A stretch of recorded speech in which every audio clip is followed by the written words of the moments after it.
Mic check 1 2 1 2. Mic check 1 2 1 2. Let me get something going here. Just wanted to make sure everything's straight. I'm gonna have to take that out. What is up, y'all?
Hey, I don't want to confuse nobody because when I come on here, I might be kind of confused because we're going to be talking about some stereotypes and I don't know who I am tonight. But hey, welcome to Point Blank Experience. Event yours, and I'm just going to bring us up, man. Y'all going to see when I come up here. I don't know who I am, man. I've been going over stereotypes for 2 days. Now I'm all confused. What is going on, T? We got our other co-host here tonight, Pretty Timmy. What's going on, man? What's going on? What's going on? How's it going? How's it going? What up, fam? What's going on, everybody out there in the world? Hey, what's going on, everybody? Glad everybody could come by, man. Let me see who up here. We got Travel Cake Trips in the house. We got Jerry Allen in the house. And I'm going to tell you, Timmy, I got confused, man. I got my trucker cap on tonight, man. And you know, man, I was over there talking about over yonder, you did, but I had to throw some bling on because I don't know who I am tonight, man. You know, so got a little island bracelet on. Oh, man, I was like, boy, I'm going all over the world. But hey, seriously, this is going to be a good topic. And I can tell you, man, stereotypes, you know, they're everywhere. And now with the way technology is and the way people cool and people ain't, it's confusing. The stereotypes are jumbled up. And we're going to talk about that tonight. The stereotypes of yesteryear, I'm not saying yesterday, yesteryear, going way back. I don't know if they apply because I'm going to tell y'all straight up, I already had this trucker hat. I didn't just go by, but there's a stereotype that only certain races or certain cultures wear trucker caps or people that drive trucks. I ain't got no big truck. And last time I checked, I'm black as I was yesterday before I put the trucker cap on. So, you know, we're going to talk about that tonight. And I always say, don't judge a book by its cover. Get to know the individual. What's going on, T? What's going on, Rick? I saw Rick down there. What's going on, Timmy? We doing good. We doing good. Look, I didn't think about doing that, like dressing up stereotypical, because I could have dressed up in my stereotype. What's your stereotype? You got time? I fit mine. I fit my stereotype. I just do real good at code switching. That's all. No, I just code switch. That's the code switch is not really who I am. That's who I need to be to make this money. Well, I guess I mean, what you call it, code switching? Code switching, CODE switching. I've been doing that most of my life because I tell people, I guess I did it wrong. I just tell people I'm an educated thug. I mean, you know, I can sit in the boardroom and I can go in the look. There you go. Me too. So when I was in the boardroom, I couldn't be in there talking about, hey, you know, what up, gangster? You know, I couldn't speak to the CEO like that. I had to say, hey, how's it going? You know, like I had some sense, which I had some sense, but I really had to act like I, you know, in case I forgot. But then when I left the crib, especially when I lived in California, hey, how's it going? Then working in South Central. Oh, no. I was out there, hey, what? Yeah, I wasn't saying what up either. I was saying, hey, what it is. I went back to 74. Hey, what it is. They knew I was old school at 28. We didn't even do that. We just went like this. That's it. That's like, what's up? That's all that means. What's up? You ain't got to say nothing. You just keep it moving. Oh, that's what I was supposed to be doing in New York. Just that's it. I would have bought me a Yankees cap and got some shades, and it didn't work, man. They knew I wasn't from there. So, man, let me see who we got. Who came in here, man? We got my other co-host just asking for a Freddie here. Travel Cake Trip said, hello, T. We are in the house. Lord have mercy. I had to make sure I was really here, man. Hey, what's up, Travel Cake Trips? I'm just messing with y'all. I know y'all on T's side of the building. What up, fam? All right, we got the House of X in the building. Say, hey, fam. Oh, okay. See, I spoke too soon. She said, hello. Boy, she fast. I know the cat. No, y'all. Check out Travel Cake Trip. Check out all these wonderful content creators. If you're a content creator, go ahead and put hashtag content creator in the comments so people will know. Because I ain't got time to drop no links. I got to figure out who I am tonight after we talk about these stereotypes. And then we got Monique. What's going on, Monique? I think this is the first time I've seen you here. So hey, that's Juan's wife. Oh, hey, hey, our family co-host. Yeah, I know Juan, but okay. All right, we doing fine. Jerry speaking. Big Rick in the heat. Hey, y'all, Big Rick just had his son on his channel. Boy, that dude, that was something else. Boy, he spoke his mind. Big Rick, that's definitely your child. We got D&Q Experience in the house. Man, I like to hear that. Oh, hey, don't y'all start speaking to me like, hey, Cakes. What's up? Cakes, what's up? Talking to Kathy. That's who he talking. Cakes, man, I like that. I gotta give me a smooth name like that. Like, hey, Brownie, what's up? All right, hey, I like to stream high from where? Hey, real man, whoa. Epinomy. No, that's epinomy. Something like that. I ain't gonna even go with that, man. No. Hey, tell me, hey, where is that at, bro? Tell me, what is it near? Like, is it near London or? I don't know. Well, they can answer that question. All right. Solid. Yeah, there you go. They want to stream high, so they probably misspelled that word because they probably was high. Oh, okay. Don't you ain't got to come through the screen and try to choke to me. You know what I'm saying? Just roll with it. Just roll. You're absolutely right, Shalou. You're absolutely right. And we got controversial cruising in how. What up, Scott? Hello, everyone. Hey, we got Morgan Freeman in here, man. What was he? Bruce Almighty or somebody? Hey, right. Good morning from my side. Good morning. It's morning where he is. Hey, where your side at, man? Because I've been trying to go international ever since I started this. Where you at, man? Good morning. Hey, well, good morning from our side. I mean, good evening from our side, wherever we at. What up, Scott? Y'all, okay, I'm going to shoot through these calls. What we got? Danny Dizzle in the crib. What up, Danny? Danny D. That's why I said Dizzle. I'm sorry, I had a. You good? Hold Danny up, Dizzle, you good? Hey, dog. You want to? All I got out of that is we calling. So, hey, man, you got to be good. What up, Bill? I missed your live today, but seriously, about a minute and a half. Hold up, man. I got people on my TV that are on. All right, yo. So we're gonna get into this, Tanya. Man, why my screen? What the heck? Oh, there it is. Hey. We're gonna talk about age stereotypes too. Oh, you know what? That's on the list too. Somebody probably say, see, we talking about stereotype. That's why it take Rod a long time to get through the comments, because he's a little older. That's a stereotype, y'all. I'm not old. I'm just like fine wine, like Tanya be talking about over there on the video. Timmy older than you. No, he's not. Timmy older than you. I'm only 50. You stop lying. I'm only 50. You only 50? 50 years old. Man, well, in that case, I'm about 46 then. There you go. Exactly. Hey, you a young man too. Hey, yeah, man. So tell you, as far as stereotypes, yep. Do you think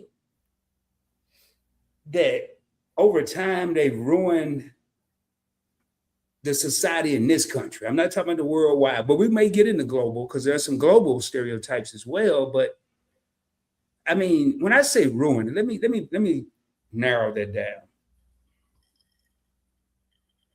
In my opinion, I just want to get y'all's opinion. I feel like stereotypes has really made this country way harder to live in than it has to be or had to be. You know, this person, whether it was a financial stereotype or a cultural stereotype or a racial stereotype or a gender stereotype, I mean, it just created a big old mess that we're still living in. I don't think it's ever going anywhere. Well, I don't think that it messes up anything. I just think it just comes from, miseducation or a lack of education. If there are people in this world who have not been exposed to the world. Okay, so that's why if you notice, most people who understand diversity, true diversity, and understand that stereotypes are just that, are usually people that are well traveled, people that get out and meet different types of people, people who have been exposed to different people and cultures. And so, not saying that they don't have biases, because now this live stream is not about biases today, but it's just basically about stereotypes. And I don't care who you are, your whole mindset is based on your experience. Your experience. It doesn't mean your experience is the only experience. It doesn't mean it's 100% true, right? It just means that's your experience. If every single time you go to the store and this man has on a red shirt and some black shorts, every single time you go to the store, and you're not even at the store the whole 24 hours. You're at the store 5 minutes every day after school or after work. And this man got on red shirt and black shorts. You'll see him, and guaranteed, if you get into a conversation with somebody, that man over there, I swear, I don't know if he got other clothes or not, because every day he wearing the same thing. Okay, well, is he really wearing the same thing, or did you just so happen to catch him at a specific time and that's what he had on? You didn't see it. What's wrong with you? Why your face frowned up? Got a you farting over here? No, I got a little brain freeze. You sure? Yes. Okay, now, damn it. You can go get the answer.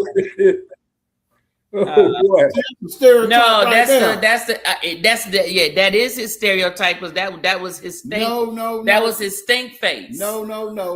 She know I suffer from migraine headaches. That was a brain freeze. I was saying to myself, now I got to go. Well, take the hat off your head then. No, I got to go get my medication. I didn't bring my bag down. Well, then go get it then. I'm gonna go get it in a minute. Okay. I'm waiting to my turn to talk. Okay. Well, we don't want you to have no brain freeze over there. Go ahead, Timmy. Well, Tanya might not have been finished. She said you was over there farting. It's okay. I just think it's just from people's experiences, and it's gonna always be stereotypes, because as long as you have the media, as long as you have social media, as long as you got the algorithms now that just keep reinforcing whatever you look at, is going to keep giving it to you. So even that, if that's not the case, you're going to think it's the case because it keeps happening.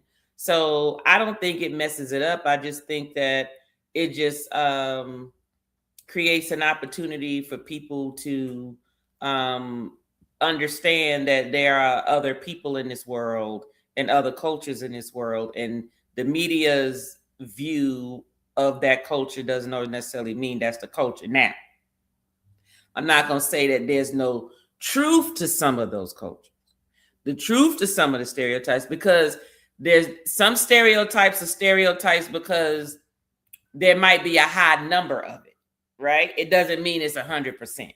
It just means it may happen more frequently with certain cultures or races than others. Period. That's just what it is, and I'm sure we'll get into that. But what are your thoughts? Do you think that stereotypes mess up? Well, the world was built on differences, and the stereotypes plays into the differences, and it's basically the have and the have-nots, and we push that narrative and to give us the right to be different but it also gives us the right to keep other people separate from us. It gives us the right to separate the societies. You know, I want to have the best and be flowing in a certain circle, and I don't want Pookie Ray and K Lolo over there because of where they come from or the state that they live in. So I'm gonna automatically say, if you from the South, you can't articulate where I'm from because I'm from California or New York. So you know what I'm saying. So that feel like I'm of a higher standard, or I'm from a better culture than you from. So that's some of the things that has been bred in us, you know. And I'm gonna just keep it 100 because I'm married to a New Yorker. And what? Yeah, I got the head. New Yorkers have always felt like they was a step above others from the South. I'm gonna touch on that, Timmy, but I don't want to keep going, brother. Keep going. And I'm trying to tell you, you from Arkansas. You ain't from the north, south, east, or west. Arkansas is the South. What you talking about? I'm gonna say this. Y'all, we about to have a national emergency up in here. Somebody better call 911. I can't even get to it. I'm gonna say this, and I don't even want to go off script. That's one thing that have always, even coming up as a kid, the stereotype that Southern people are slow, backwards, dumb, and all of this. And because you from the city, that means you're smarter, slicker, faster. Rude. Okay, we gonna get into the positive and negatives about stereotypes. But go ahead. But anyway, that's my take. But the biggest thing is, I'm gonna say this: some of that is true, and some of that's not true. But the biggest takeaway is, it's not where you're from, it's where you're at, and it's who you are is who you choose to be. Okay. I'm about to hit both of these, and that took a whole lot of this old brain power. You know, I'm stereotyped. I don't supposed to remember what I'm about to say. Going back to what you said, Tanya, about the red shirt and the black shorts or black pants. I went in my closet today and took the tags off this shirt I'm wearing today. And I looked in the closet, I had two of them. I said, why I got two of these? And then I remembered I bought two because it was such a good deal. And I've always wanted to do this, but I never do it. Why not get two of them? So when this one wear out, I still have a new one. So just because they see me in this today and another one tomorrow, doesn't mean this is the only orange or whatever color peach shirt that I have. Right. Another thing people don't think about, if you go to the store every day after work or after school, that person that's in that red shirt could be in their work uniform and took their name badge off. You see that a lot in the car industry. Yep. You never know. So yeah, they're gonna have red shirt and black pants because that's the uniform of their job. Now, going to what Timmy was talking about, by the way, telling you Arkansas is the dirty South. Now, don't do shh. Anyway, so when I went to California, I experienced what Timmy said. I left Arkansas, went to California. They was like, "Oh, you just old country bumpkin." I said, "Well, I tell you what, man." Tell them what you wore. Tell them what you wore to the beach. Well, hold on. I'm gonna get to that though. I stayed like true. There's some stuff that's true. I stayed true to the South. I didn't care because I was in California. So anyway, I said, I'm gonna tell you something, man. When I get this city stuff down, y'all gonna be in trouble. Because in Arkansas, we ain't got no Disneyland land, no Knott's Berry Farm, no Raiders Stadium. We got street corners and we play the dozens. And when I learned this, y'all gonna be in trouble. So then I played the dozens. Yeah. Okay, go ahead. Yeah. Dominoes, spades, dozens, anything. We played all kind of stuff. Horseshoe, you ever played a horseshoe, Tanya? Go ahead. You good? Go ahead. You ever play horseshoe? Horseshoe? No, I have. Not by like something that is fun to do. No. We played Skelly. Skelly? We had concrete. We ain't had no grass with no damn horseshoes. Ain't no goddamn horses where I grew up. So where I'm getting the horseshoes from? Where am I getting the horseshoe from? Craig. From Rod, where I'm getting the horseshoe from? Toys R Us, maybe. From the horse. You get it from the store. You You can get Ain't it no in. damn horses where I Telling grew you, up. when you go get a gallon of milk, do you go to the cow or do you go to the store? I mean, Right, but I'm pretty sure they got those cows from either upstate or someplace else. They didn't get it to where I was living. So no, I did not play horseshoe. and what we're doing right now, ladies and gentlemen, this is one of the stereotypes called overgeneralization, where they take an entire group, whether it's people from New York, people from the South, and they generalize how everybody is just because they live in New York City, how everybody is.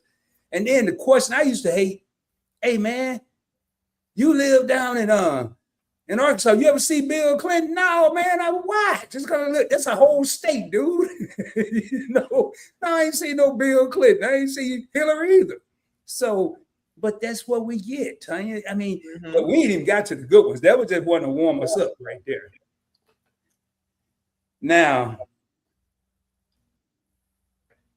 one thing I read today, man, and now we gotta we is every Black woman is angry. That's so untrue, but that's a stereotype. Well, they say the same thing about Black men. Yeah, we're mean, mean, want to fight all the time, don't know how to articulate ourselves. Well, I put it to you this way. The likelihood that you probably have the people of the Black culture, since we're more likely, not saying 100%, but we're more likely to have grown up from a impoverished, neighborhood, did not grow up with a lot of resources, just from generational, there are some that made it. And like I said, I'm not talking about 100%, but the percentage of, which is why do you think we're called the minority? Now, there's more of us than there is most of others. Well, so why are we the minority? I'm just saying. That don't make sense. Preach to it. That don't make sense. We're the minority because I got that part. We don't hold. Let's just say we don't hold no weight to this world. We may have built it, and I'm not just talking about Black. I'm just talking about minorities. Okay, it actually, we're part of the world. We built most of the cities that are here based off the backs or the labor or whatever. That's just what hand we were dealt in this world. But we're called the minority because it's really based on how much power do you have? Minor power. You don't have much. There's not too many of us in that top 1%. And the ones that sit up in that 1%, trust me, somebody's paying them they check and it ain't them. That's all I gotta say. I don't recall no minority paying somebody in the 1% they check. Period. But let me get back to the stereotype. I forgot what I was saying. I trailed off into that. Oh, we were talking about the automatically assuming a certain stereotype, because when they talk about being angry, well, the thing is, chances are if you grow up in a impoverished neighborhood or you grew up with less, there's certain things that you go through that other cultures that grow up with other resources may not. Okay. And it could be the same culture. When I say culture, I'm talking about strictly that culture, not race, not none of that. I'm talking about not race, no age, disability, or nothing. I'm just talking about culture, meaning you grew up with resources and this one grew up with lack of. Those two people are going to grow up with different experiences, different emotions. Things are going to trigger them, and they're most likely had to work harder to get where they had to go. They got to run faster than the average person. They have to do more than the average person because maybe, I didn't go to an Ivy League school. right? So you always got to prove yourself. Because if you didn't come, if you go to an Ivy League school or a well-known school, people look at that and they automatically assume that you smart. But let me tell you something. My daughter went to, Georgia Tech. It ain't an Ivy League school, but it's one of the highly rated schools in Georgia as well. Mm-hmm. She can tell you there's some dumb ones in there. Okay? Like when you get in those rooms and you actually see what those resources have created, they're no different than us. Mm-hmm. It's just a matter of how did they use the resource. That's really what it all boils down to. So angry, I won't say angry. Emotional, probably yes. Because like I said, I code switch. Okay? I'm from the hood. I'm from the ghetto. I grew up poor. Yes, did I have a stint in my life where we had stuff? But that was like up under drug dealer territory. That's not the same as, oh, mama and daddy are doctors and lawyers. And that's a whole different lifestyle. You still in the hood, you still ghetto, even if you living in a better place to live, it's still the culture of lack of resources. You're still in that neighborhood. And the thing is, when you grow up like that, you're having to learn how to adapt to what you're trying to be. So therefore, you got to code switch. I might be sitting in the meeting and somebody may say something and I may want to say, is you stupid or something? Or, you don't know what the hell you talking about. I can't say that. I have to code switch. I have to say, well, maybe there's an alternative. What are your thoughts about this? That ain't what I really want to say. What I really want to say is, now this is your 5th time bringing us in this meeting and you don't know what the hell you're saying. I can't say that, right? I can't go up to my coworker and say, why you can't get your stuff right. That's not, you say, hey, is there anything I can help you with? I noticed that you're struggling with a few things. That's not my natural me. My natural me, what y'all see up is me. This is who I am, okay? I'm the one that I go on the Carnival Conquest and I'll fit in. But I can also go my tail on Explorer Journey and fit in there as well. But that's my other side when I feel like being like that. But even when I go on Explorer Journey, there's a part of me that still want to at least turn up in the club at least one night. Can I have a piece of me one night? So technically, stereotype, we're not angry. I just think that people that grow up with things that they had to go through, it never leaves them. And so there are going to be things that's going to trigger them. There's going to be things where it bothers them because even if they're at work and they witness these microaggressions, maybe they have to sort of contain what they would normally want to say because you're not going to mess up my money. Basically, you're not going to keep poking the bear and try to make me, because some people know, they go, oh, let me see. I don't know. She's too straight and narrow. Let me see if I can poke her and let Keisha come out. What the name TJ said, Kilolo or whatever the hell he said. Yeah, that's what I mean. I'm just saying names. Let's see if Ray Ray come out. I'm sure Ray Ray is in there if you push him. I'm sure Kilolo is in there if you push her. And and I'll whisper to people all the time, don't let this suit fool you. I'll be the type, I'll meet you in the parking lot. Don't you take me there, Tanya, one of the things, and before I go any further with what I have with sorry, Keisha, I'm sorry. I know I said Keisha, but go ahead. What I have with the stereotype, before I go any further, one of the biggest blessings that I had was to enlist into the United States Navy. And I'm sure Timmy may or may not be able to speak along the same lines. I had to work with so many different cultures, so many different races, so many different backgrounds. It didn't do anything but benefit me.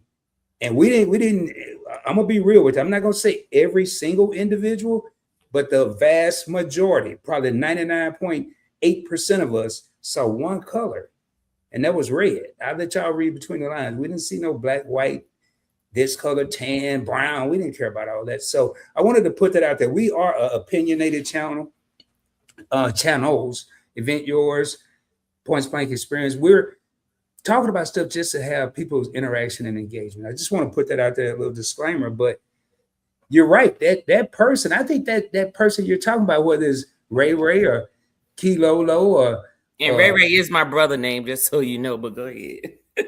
Whoever it is, the description. It can come out of anybody. It can come out of a male, a female, a kid if it's the right one. And it doesn't matter what race. It really, like you said, how are they poked? And sometimes when people poke that bear, they're not ready for the response of that bear. First of all, they're not expecting a response. No, sometimes they are. They're trying to get one. I get a rise. Sometimes they want it so they can prove to others. See, I told you. She wasn't as refined as she portrays to be. But I let people know I'm refined means you was something else at one time. So yes, I'm refined. But like I tell people, I'm saved, but I ain't fully delivered. I'm gonna whoop your ass. I ain't got no problem with that. And I ask for my forgiveness later. Hey, I'm gonna pull this back up when Timmy come back. We got a couple comments that I started. The Nichols say, Timmy be talking, baby. Juan said, here, I pulled it up. And if y'all see me pull up your comments and put it on the screen and I take it back down, I'm starring it for later. So don't think we're just skipping them. It's a lot of comments. Please keep saying, hey, hello. If you haven't liked the live on either channel, please hit that like button, the thumbs up, hit the subscribe button. If you're not subscribed to us, we greatly appreciate it. Either you're going to be mad because it's true or mad because you're offended. You can't disprove how an experience made someone feel. That's true. So true. Chill Will Cruz says, yes, I understand this because a lot of people ask me where I am from because they say I have a Southern accent. I say I'm from Chicago. I'm the only one with a Southern accent.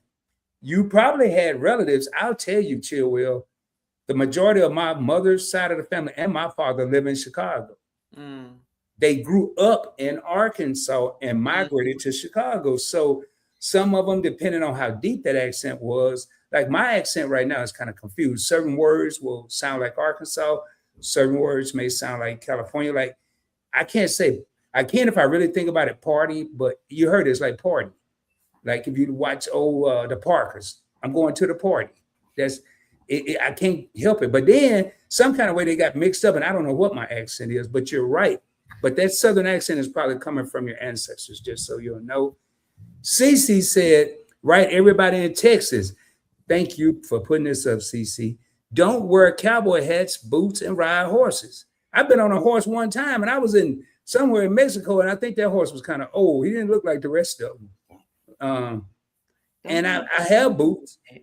Tanya didn't see this picture, but the first time I wore some boots in California, the people told me I couldn't go with them.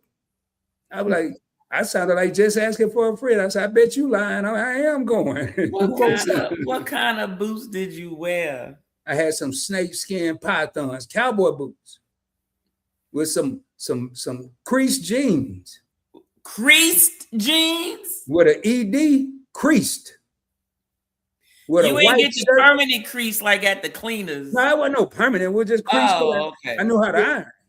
But I might go find it. I know you think I'm kidding. I'm gonna go find it. I got my leg kicked up in probably a Motel 9. I was at an old cheap motel. You couldn't tell me nothing. And they told me I couldn't go. I was the flyest dude at the club, Tanya. Because wasn't nobody else dressed like me. I guarantee you wasn't nobody else dressed like me.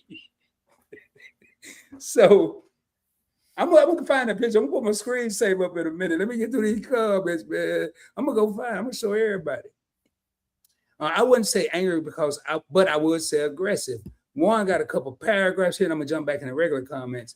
The benefit of stereotyping is it allows the brain, this is gonna be technical, to quickly as always process complex social environments by using mental shortcuts instead of starting from scratch to understand every person you meet. the brain uses story categories to make a split-second assessment, especially under pressure. That's natural. That's the natural thing that you do. That's why learning patience and learning how to pause before you speak helps with that. Mm-hmm. And you will notice a lot of folks like me, that's what I have to do at work, because I have to pause for a minute, especially when somebody says something that I'm like, what they trying to say? And so I have to pause for a minute to say, how can I say what I need to say without saying what I want to say? But having that pause helps. Hey, Ray of Sunshine, what's up, Ray? I haven't seen you in a while. Ray said, so true. Someone remarked to me, why you so quiet? Maybe because you want to be. No, because sometimes people want to hear. Sometimes people are actually looking for you to act a fool. For that, not necessarily act a fool. There are people who enjoy the stereotypical parts of cultures. I worked with somebody, and he's still there, and he's of the LGBTQ community, and he is as white as he want to be, and he loves, I don't care where it is, it could be at work, it could be on TV, it could be outside. He loves the ghetto Shanae type Black woman. He just loves it. And when he it's like he just enjoys it, and then he emulates it. It's like he thinks he said, I think I was a Black woman in my past life. That's what he says, And then he actually, to the point, came to work one day and said, I took my ancestry.com and I told you somebody had they toe dipping into the Black pool. I'm a 0.001%. I laughed so. So a 0.0001% Black, and he was so proud of that 0.01% Black. Wow! Don't you say his name? But yes, and I was like, you just enjoy it. So he loves to see, like, his office was next door to me, so he would hear in here. So we'll have a meeting, and he sees the professional time, and then behind closed doors, I may be on the phone speaking the way I need to speak. He'll come to my office and be like, tell it, girl. Tell him I knew you was upset in that meeting. I was waiting for it. And I'm like, you nosy heifer. Go back to your office. But he loved it. He loved to see that. He loves this. Some people just like the stereo. My brother wore a t-shirt that says, they like our culture, but they don't like us. And they could be anybody. It don't matter. There are people who like the Indian culture, certain parts of it, of course. They like the Black culture.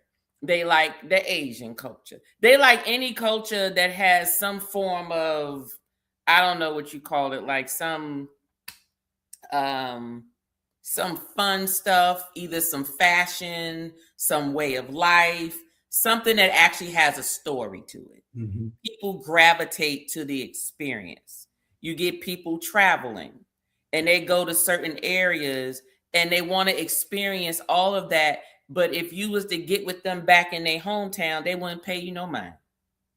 So, I wouldn't say, in terms of aggressive, Murph, I would say is only aggressive if we exert or become assertive. I call it assertive, but it's called aggressive when we're assertive. When certain cultures are assertive, I put it that way. I'm gonna take it back, Tanya. And this one, as I was doing my research, I ran across one. I don't think maybe it is. I don't know, but I hope not, because I'm wearing some now. Remember back in the day, if you wore glasses, you were smart and a nerd, 4 eyes and all that mess. Timmy got some glasses on too. I guess we smart, Timmy. I don't know. 4 eyes. 4 eyes. He got 6. Oh, he got some He got contacts on too. He got 6 eyes. Oh, I got these, not these, because these came from Kroger. But those reading glasses you got on. Yeah. And they ain't working either. But I just another one I came across was, and y'all, these are just stereotypes, and I don't have them in a particular order. I'm just kind of jumping around. But teenagers are lazy, rebellious, and disrespectful. I think that was a stereotype for all kids growing up. I don't care what generation it was, because the parents, they grew up one way and then it's a new way of life. And so they always think that the new generation got it easier than they did, which is what's supposed to happen, right? Because if you work hard, you want life to be better for the next generation. So yeah. Man, see what I come here. Hold on. Make sure I ain't got nothing on over there. So do you feel you secretly, now we all, the media pretty much is blamed for stereotypes. They pretty much set the precedents for what people and how people think about other people based on the fact that they haven't gone out to venture to meet people, right? So they rely on media, like whatever medium they have here shows them this is the majority of how people are, depending on their race, their culture, their age, and their ability. Are there any stereotypes that you feel you secretly fit, and what is it? Man, that's good. Just for y'all in the comments too. What stereotype? It may be a stereotype, and you may not like it. You may like it. You know, whether it's a positive or a bad stereotype. Do you think you fit a stereotype? Yeah.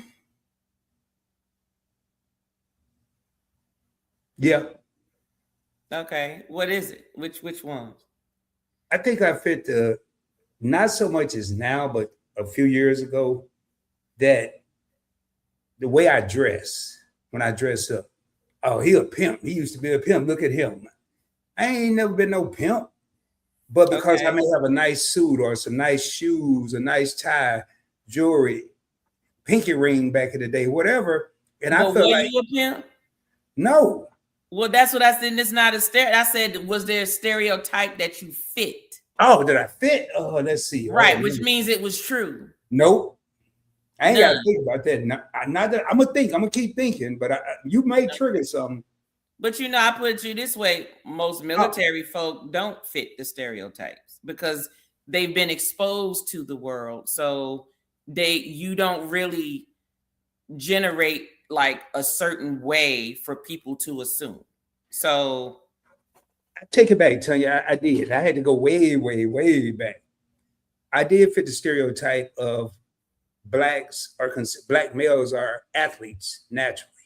Oh, okay. And my father, it came from my father, really, because he really believed the stereotype. So my younger brother and I, we played football, basketball, baseball. We didn't get into the I don't even know if they had soccer and golf and all that, but those weren't where the black people were. And where I live was a small town, 6,000 people, and there were very few blacks that didn't play some type of sport that were males and the females. We had a girls basketball team, a girls baseball or softball team. So I figured that I fit that. And to be honest, 2 out of 3 of those I didn't really want to play. Okay. I was thrown in there forcefully by my father. And it was something I really didn't want to do. I didn't want to be in the band either, but that was kind of there's a stereotype. If you kind of macho or tough or cool or popular, you're supposed to be on the football team. And then some of the not so people that couldn't play football are in the band. That was far from the truth. There was some cool people in the band. My roommate in college was in the band. So that's one that I figured I was put into. Okay. Well, I fit the average, grew up in the hood, loud, like I said, I like Carnival Conquest. That's my vibe. So that's just who I am naturally, and then everything else is who I have to be. So I think I fit that stereotype. What about you? Well, I'm a king. Timmy was naturally gifted with everything. I was a whiz, and it ran in my family. I'm straight A student. Football, basketball was Achilles' heel. What you played in damn football? What position? Wide receiver. You and free safety. I was. What grade was that? 10? Yes, honey. When I was in high school. Oh, that's when I played. I thought you played. I thought you ran track. And I ran track. Oh, okay. Right. But you could do more than one sport. Tell you, I played quarterback. The one that throw the ball, I played quarterback. Yeah. Oh, you threw the ball. Yeah, you weren't running for it though. I played some wide receiver in my younger days. The thing about it is that it was just that what you put your mind to it. See, I grew up with a mother who told me I could be anything that I wanted to be. Mm-hmm. My daddy won't shit, and he won't never home. So my mother instilled it in me that you could be whatever. And when she said that, I believed it. So I had no reason to doubt it. So when I went out on the football field, I was fierce. I was fast because I ran track, and I was small. But I hit you running about 20 miles an hour, and I hit you 20 miles an hour at about 180 pounds, I'll roll right through your ass. Who was 180 pounds? Me. When? Yo, it was Timmy, you better go take some pictures or something. Go chat GPT this and make a football. You better do something. I'm messing with him. I'm messing with him. I don't have any pictures. Hold on. I don't have any pictures of. Hold on. I don't have any pictures of him in his young days. I seen a picture of him at the age of maybe 3, and then all the way up to him as a grown man married. So I don't have anything to compare to. I'm just messing with him. I have no clue on what he looked like or anything throughout his grade school years at all. So let me just say that. I'm gonna confess. When I met her, I was 175. Mm-hmm. Well, you look pretty slim right there. Yeah, I was 175. Now look. Now you had a big old head, but you were pretty slim from the neck down. Look, you can tell I was pretty back then. But I was. I ain't gonna say all that. Now I ain't saying all that. I was 175. But she was working on fattening me up right then. I mean, I couldn't run fast then. But the thing about it is, my mother instilled that in me, and I'm trying to tell you, being from the South, that like everybody saying you slow, I was not slow. I was gifted. I went to college on a full ride. I don't think the stereotype is slow meaning stupid. Yeah. No, I don't. Because I've never thought that way. It wasn't that you're stupid. It was more of your what you call it?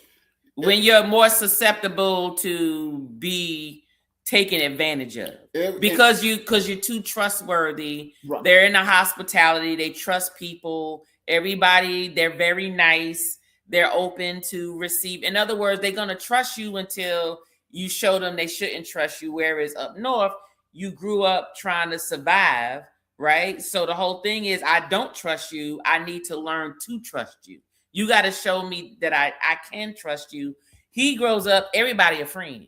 Well, everybody gets a level 10, and then he'll just keep taking the stars down every time you piss him off. What people didn't realize is when we from the South, we already, like you plant crop. If you know where the crop, you always knew where the bad seed was and the bad crop, and you cultivated it out. Mm-hmm. So I'm already plant that crop. So I can tell when the bad seed is, not cut your ass off. So like I'm saying, until you showed me that, I gave you room to grow.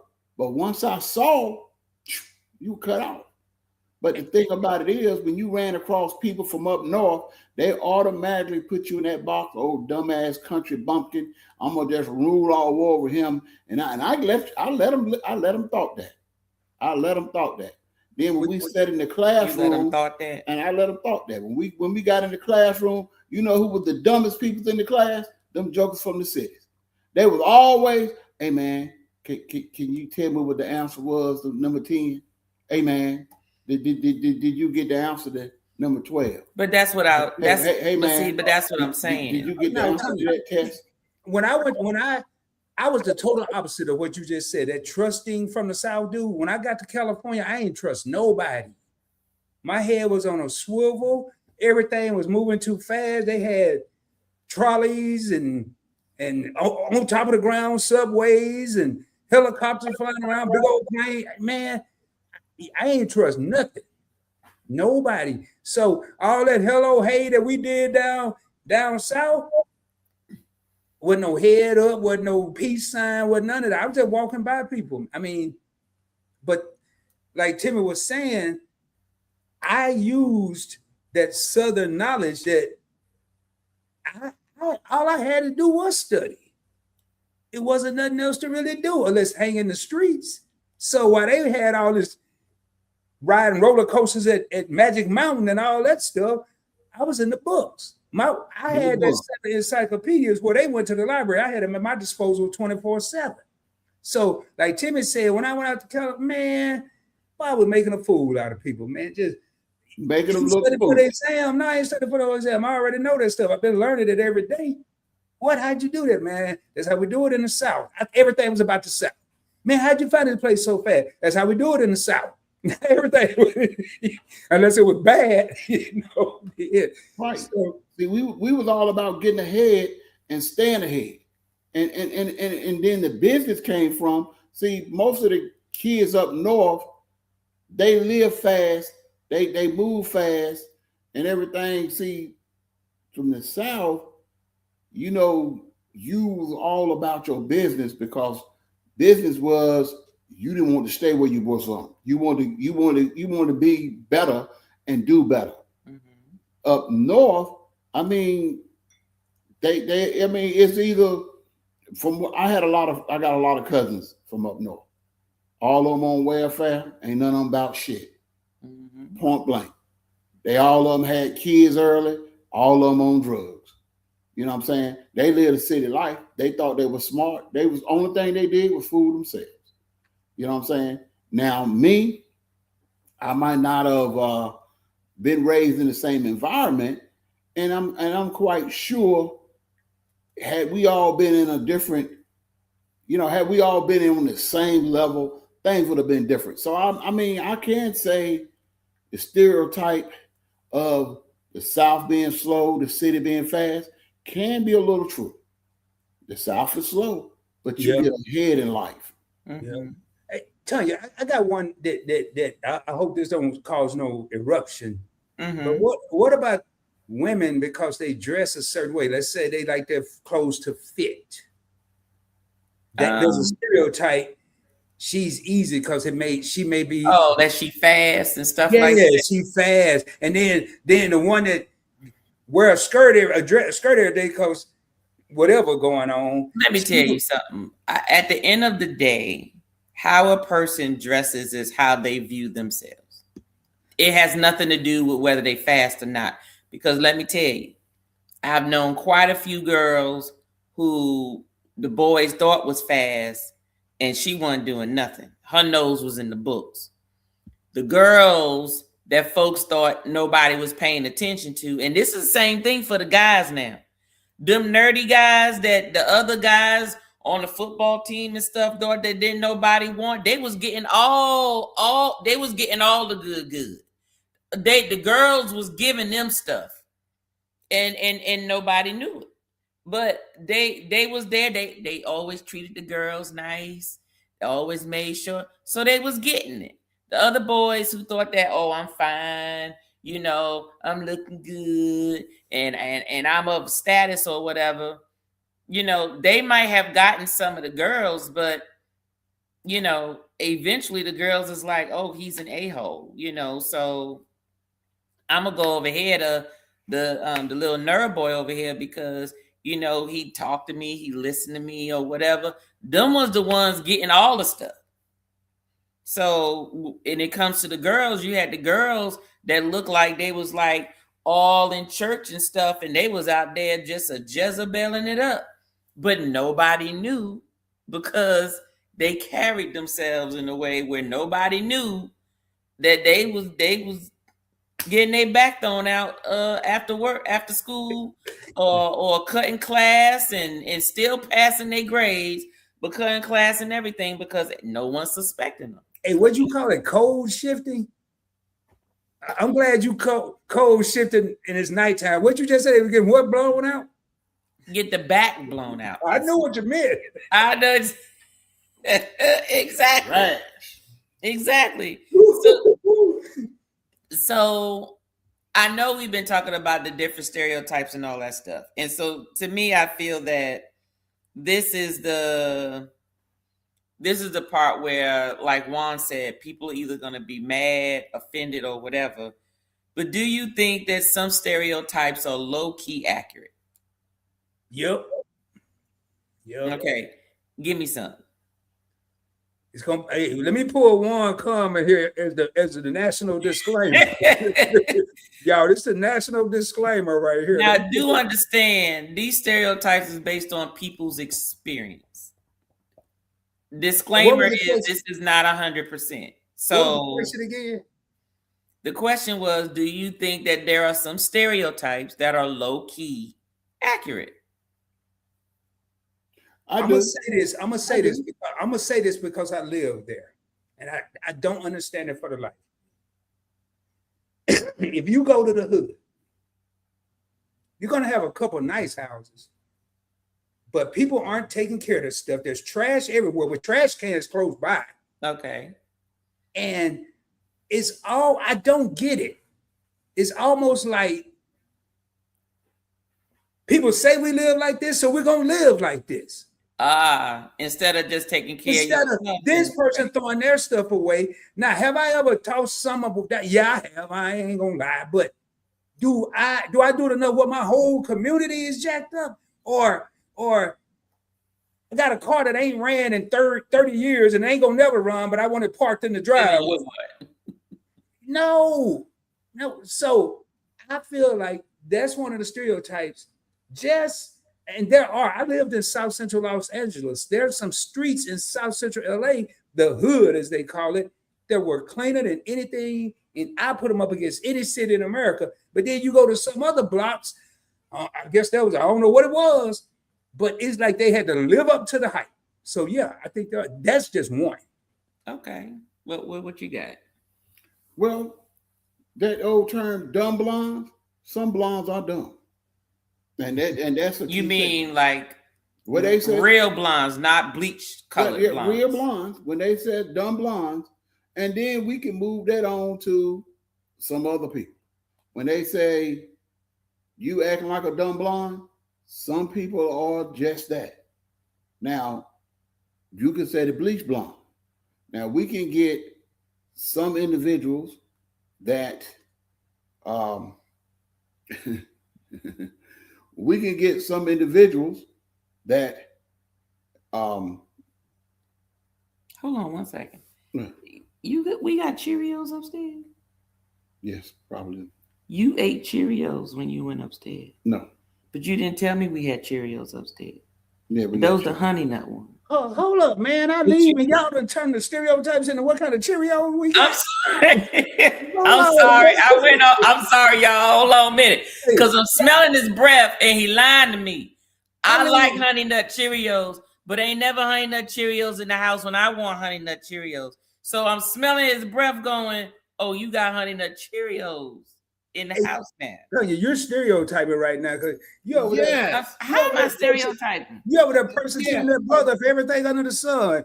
Hey, why you frown up? You over there, you're farting. Go ahead. Why you ain't tell me no Cheerios? You stole all Thank the you, Rod. Cheerios. 1 minute I'm farting because I got a headache. Okay, And but next no. minute- But this one true. You said we got Honey Nut Cheerios, and your breath smell like Honey Nut Cheerios. No, I ain't been. I'm drinking peanut butter whiskey. That's Honey Nut Cheerios. No, I ain't no Honey Nut Cheerios. But of course, we got some in the house. I keep everything in the house. It's okay. Y'all was a witness.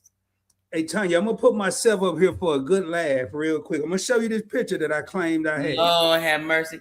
Go. You know what? Hold on a second. Let me get this ready. Hold on.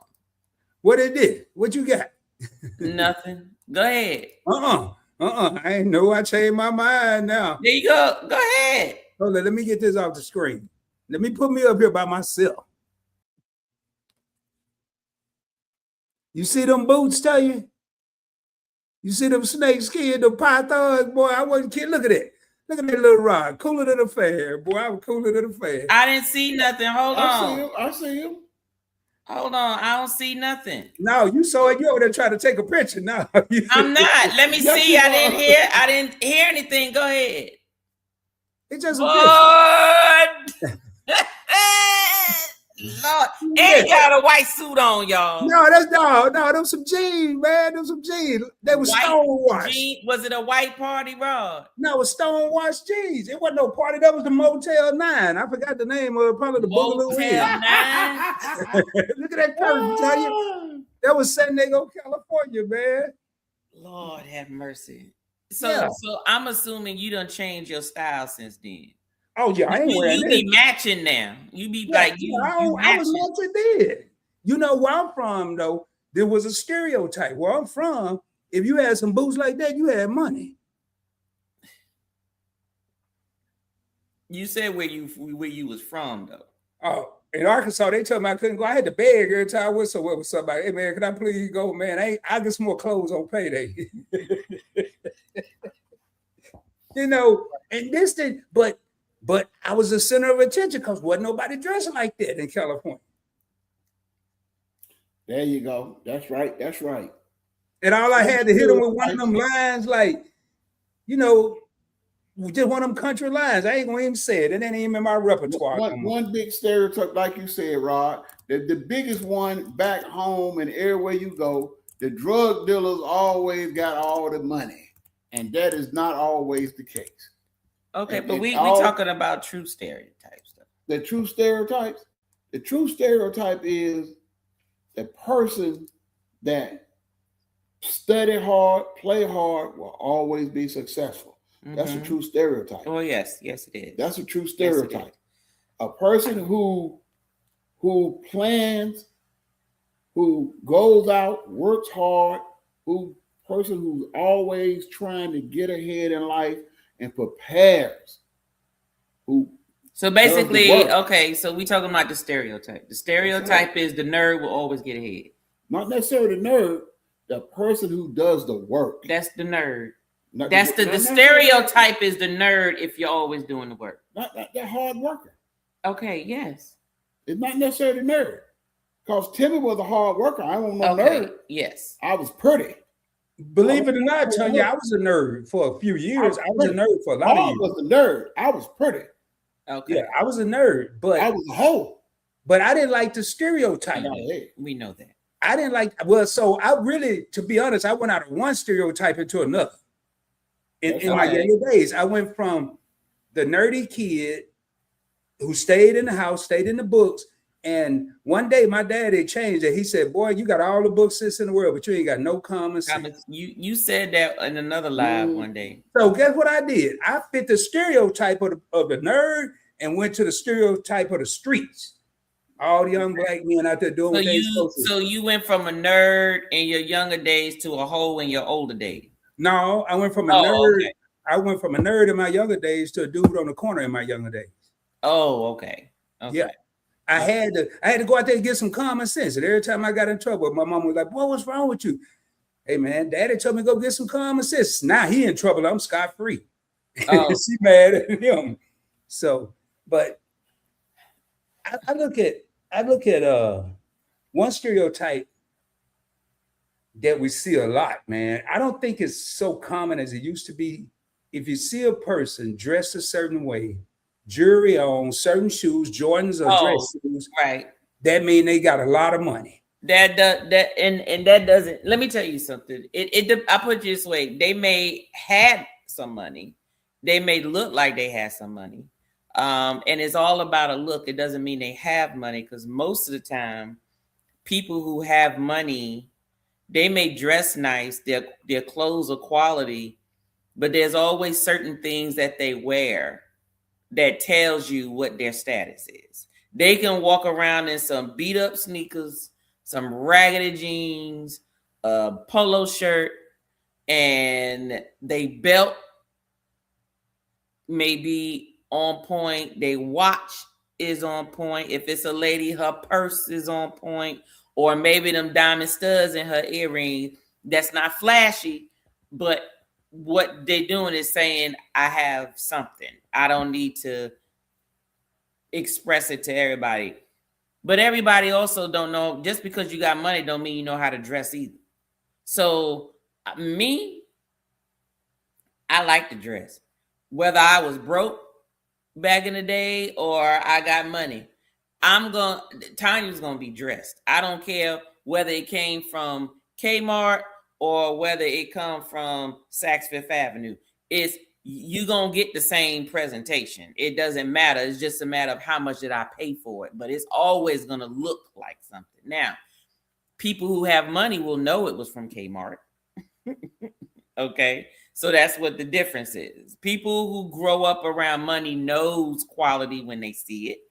Doesn't mean they know how to wear it. It just means they know what the quality is because they just grew up around it. But yeah. Do you think that there are some good stereotypes? Thank you. I can name a few. Well, go ahead. You might help trigger this old brain. So there are certain cultures that do provide the best customer service. I don't care what it is. What culture is that? Asians. Guess what I read last night? I knew you were going to say that. Do you know in Japan, I need to go over there and get some of my money back, but do you know in Japan, for real, you do not tip in Japan because good service is expected.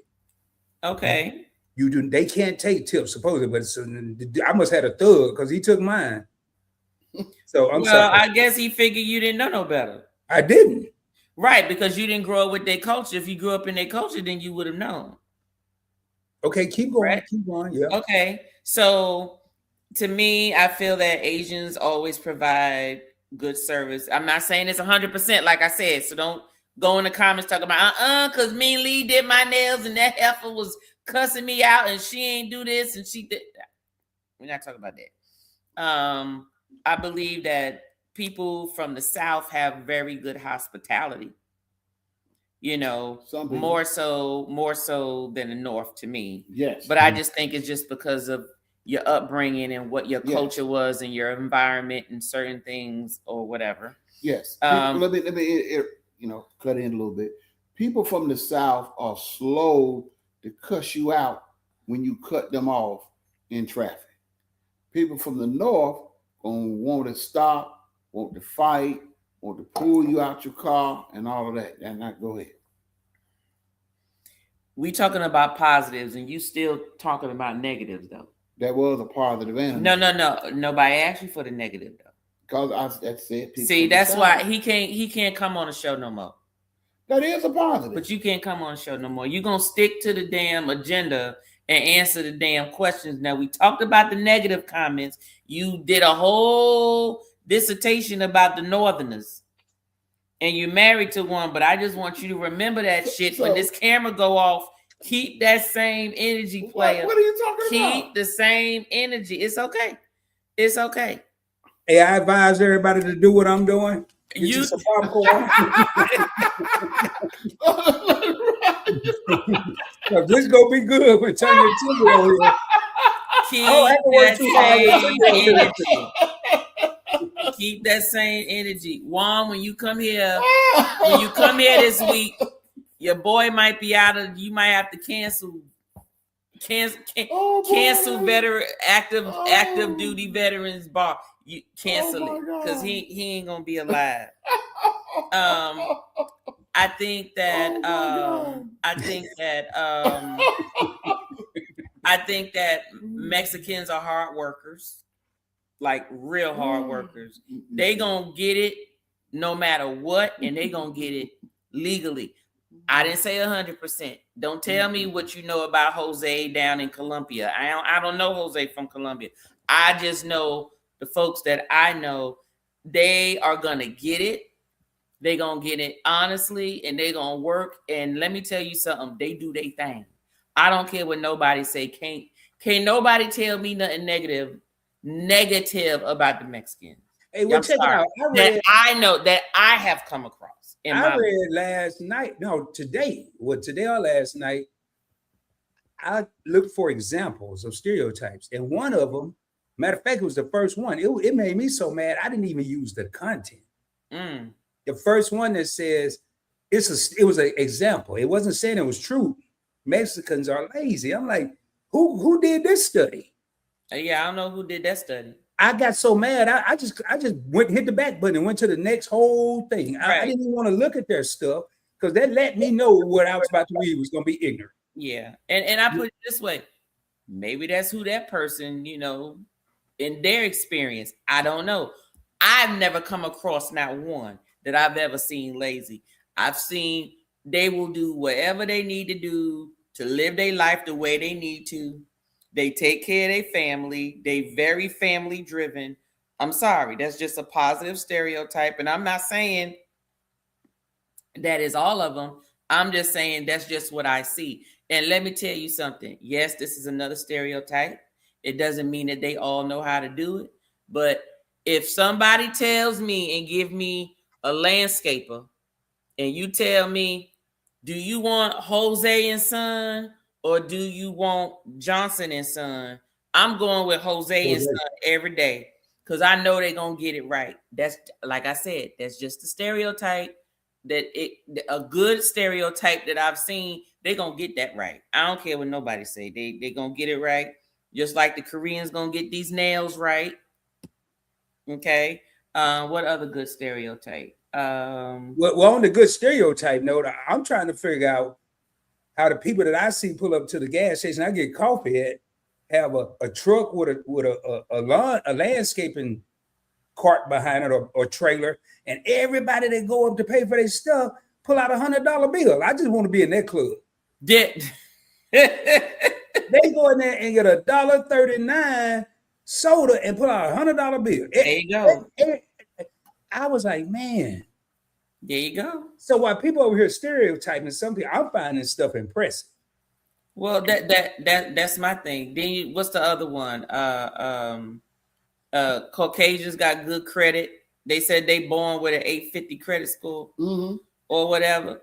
I personally just think that the majority of them just understand, like, I don't know if it's a certain part of the brain or if you just look at the history of the world. There are certain cultures that capitalize. There's certain cultures that cultivate. There's certain cultures that evolve. There's certain cultures that grow. Like, each culture seem to have played their role because of what it is that they do well, period. And a lot of the culture is based on your upbringing. At the end of the day, it's your upbringing, right? So if you're raised to be family oriented and to serve and to be polite and to work hard, then your culture is going to be that way most of the time, right? If your culture is get a good education, make this money, open your own business, keep your mind on your money, then that's what that culture is. Then you get a culture that may say, hey, go out there, play this sport, do what you need to do, get through college or whatever, and make sure that you live a life of athleticism. Then that is what your culture is going to be. You have people grow up to serve, whether they doing your feet, giving you a massage, making sure your home is clean, making sure, your child is taken care of. act of service, then that is what that culture is. It is what it is. And that's where some of the stereotypes come in. And these are just some of the positive stereotypes that I'm naming. Doesn't mean that it fits everybody. It's just what you see, what you hear. And if you get some people in the room, if you get 20 people in the room, I guarantee you about 50, 60% of the stereotype is going to be true. Well, it depends on what you're looking for. It depends on what you're looking for. Well, that's what I said. Yeah, of course. Hey, well, I want to pull this up real quick, Tanya and Timmy. Ron, I guess it's Ron Snowen, said that we didn't know the definition of stereotype, and he wanted to give it to us. And we had it here. Really, I didn't know we needed a formal definition, but just to show you that we're equal viewer people, stereotypes are oversimplified, generalized, and often, key word being often, Ron, let's make sure you put that in your definition here. Inaccurate beliefs about groups of people based on gender, race, age, or culture. That's exactly what we've been talking about. Right, exactly. Maybe you came in after we said that. I don't know, but I just wanted there was a disclaimer, Ron, in the beginning. We already said we're just having a conversation about stereotypes, different things, positive, negatives, funny things. Right. Do you think you fit into the stereotype? Right. Yeah. And nobody have a PhD. We're not professionals. You know, we just giving our opinion of observations from childhood to now. Right. He said you were an American stereotype. And that's true. This is a true statement because I was. I was. That is a very true statement. Great point, Ron. All right. So, Tanya, you had another one? Yeah. I mean, I know you was going over a list or something. Oh, yeah. I had me a list. Now, this is a fun one, y'all, because this involves y'all that be in the chats. So this is a group chat stereotype. So we all know that in a group chat, there's usually the ghoster, the therapist, the drama starter, the mean plug. You know, which one of those do you fit? Which in the group text? In the group chat, which one? Now, I'm the shit starter. I'm the ghoster. I'm the shit starter.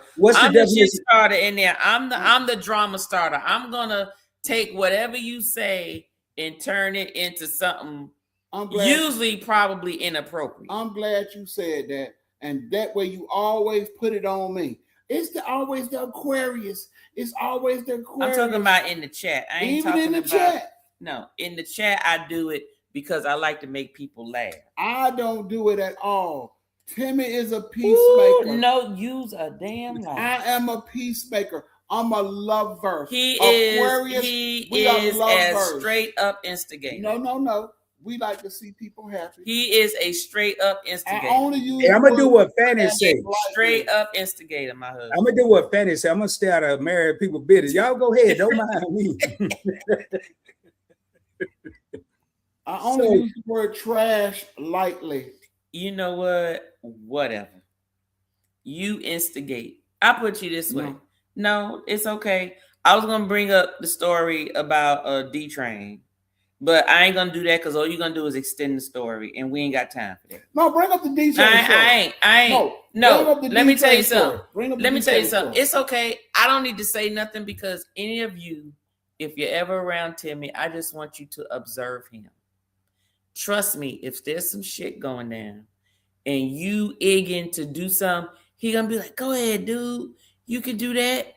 He gonna gas your ass up. That don't mean he gonna be there with you. It just mean that if you believe it, he believe it.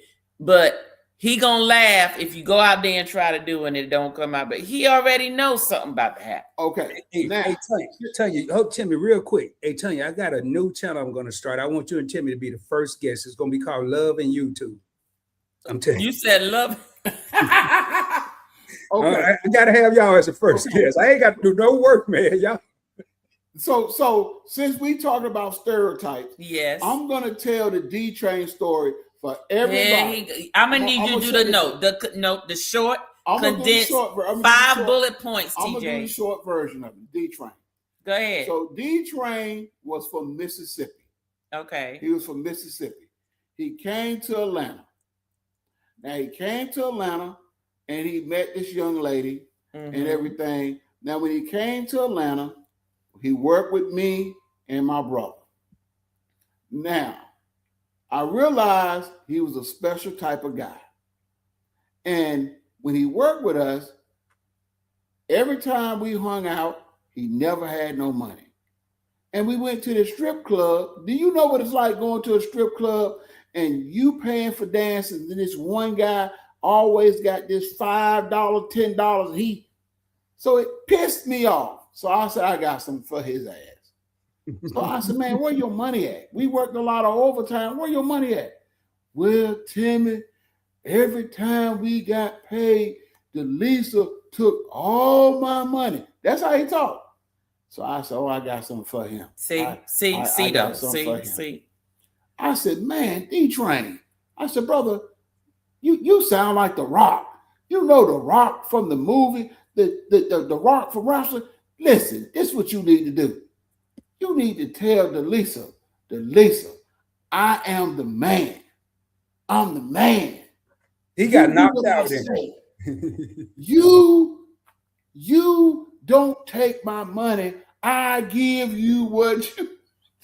And what happened? What I want you. And what happened when he came back to work the next day? So I told him that. And he came back. Fast forward now. So he came back the next day, and he had his collar flipped up around his jacket, and he had glasses on. So I was like, damn, what happened to him? So when we was in the bathroom and he took the glasses off, he had a black eye and scratches all around his neck. Now, his girlfriend was taller than he was because he was short. And I said, damn, what happened? That damn Timmy made me go there and Jaleesa kicked my tail. Fast forward, that's what happened. Fast forward. That's the story. He was about 5'2" and she was about 6'2", and it was like a Rottweiler running up on her. I got a couple comments that I want us to address. Okay. One right here. Friend Zone Millionaire says people, regardless of race, are good at what they work at. That is true. But now I want to pull this next one up because this is one of the truest comments I've seen tonight. But don't forget, what you work at is what you've been doing most of your life. And if you're in an environment where you have to do certain things, you're naturally going to be good at it. But that is 100% true. You know, stereotypes, he said stereotypes borders on racism. It does. But I'm going to tell you another one that a lot of people they so focused on racism, they may not look or think about this. I'll tell you one that I heard, thought I saw, but it never happened for me. It never worked for me. And it was sexism. Mm-hmm. When a woman came to the dealership, that was supposed to be easy prey. Mm-hmm. She didn't know about a vehicle. She didn't know how to negotiate. Every female woman I sold a car wore me out. 6-hour deals. I started dodging them. I couldn't mess with them. But here I am going for this stereotype, which wasn't necessarily racism. It could be a black woman, an Asian woman, a Hispanic woman, a white woman. A woman was a woman. And I had every culture and race wear me out when I was selling before I moved up to sales director. It actually helped me. So I like that, but it does border racism, but it borders a lot of isms. Yeah. Mm-hmm. That's true. And ageisms, same thing. But go ahead. What is ageism? Ageism is assuming that older people either can or can't do something. What are some of the things that they can and can't do? Obviously work these cell phones, because boy, they sure be on them where I live. They don't supposed to know how. Look, just like Friend Zone said, you good at what you work at. So what happens is when you get older, you tend to have less patience and be like, I ain't got time for this. Ain't nobody trying to learn this. Figure this out for me and just give it to me because I just need to do what I need to do. And that's why you get older people who tend to fall off from being on top of what's going on is because after a while they just be like, I ain't got time for this. I don't got the patience for it. I don't live my life. You know, go ahead, fix this because I just need to do this. I'm not trying to do all of what y'all doing.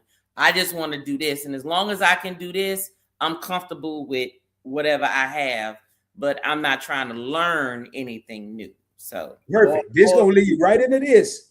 It's easier to become a physicist than it is to be, whatever it is. You know, I'm this the thug side of me. Than it is to be a Division I athlete. Black folks hustle backwards as AF. Now, is that a true stereotype or not? Well, I put it to you this way: it all depends. It's a matter of what type of effort a person wants to apply.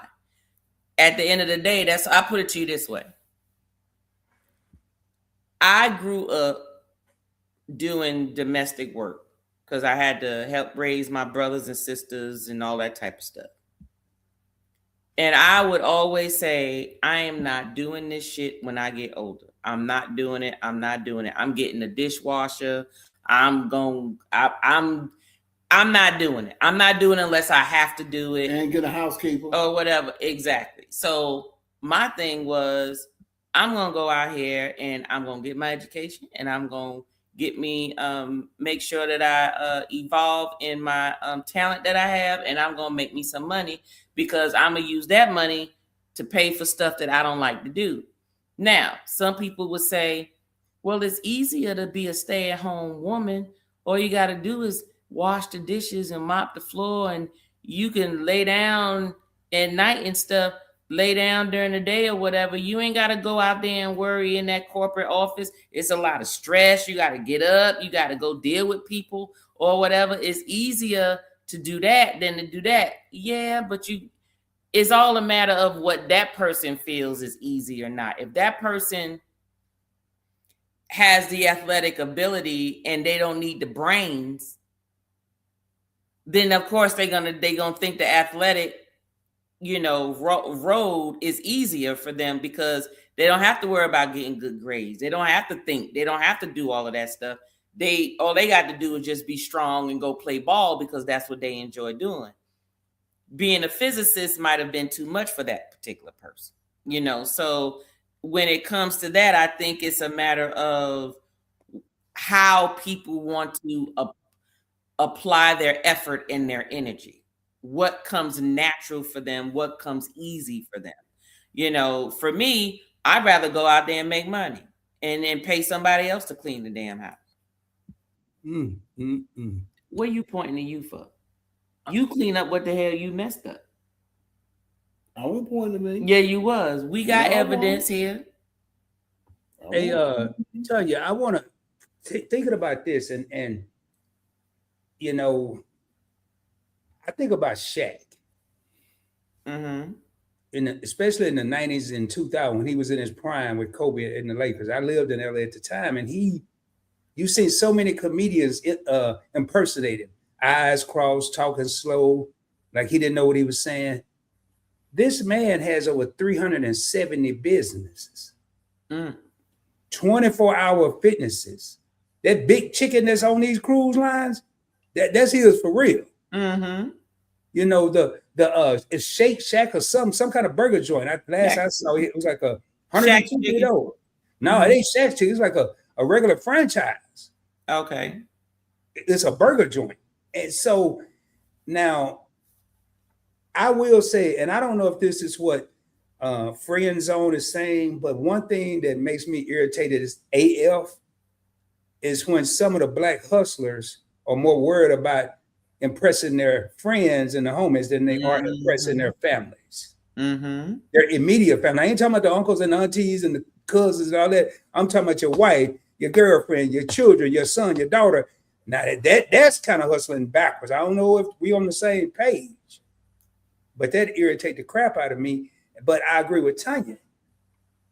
Some of these athletes wouldn't be out the hood if they didn't have that God-gifted talent.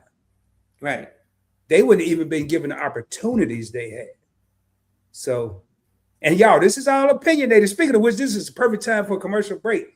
If this is your first time here, whether you're on Event Yours Experience or you're on Point Blank Experience, consider subscribing. We're not here trying to make anyone think the way we think. Is all opinions. We like a good conversation with adult, like-minded people. Some people agree, some disagree. Also, if you're getting something out of this, hit that like button. If you're not, there's nothing else down there. It's a figment of your imagination. There's nothing but a like button that's going up. Tell somebody about the channel, because we might talk about the big mamas. We might talk about some tonight, like something serious, but we talk about real stuff that people are afraid to talk about. Sorry about that. Anything to add to that, Tanya, Timmy? See, I ain't afraid of this New York over here, so I'm gonna keep it 100. Now, well, if y'all don't see me tomorrow on Tuesday Libation,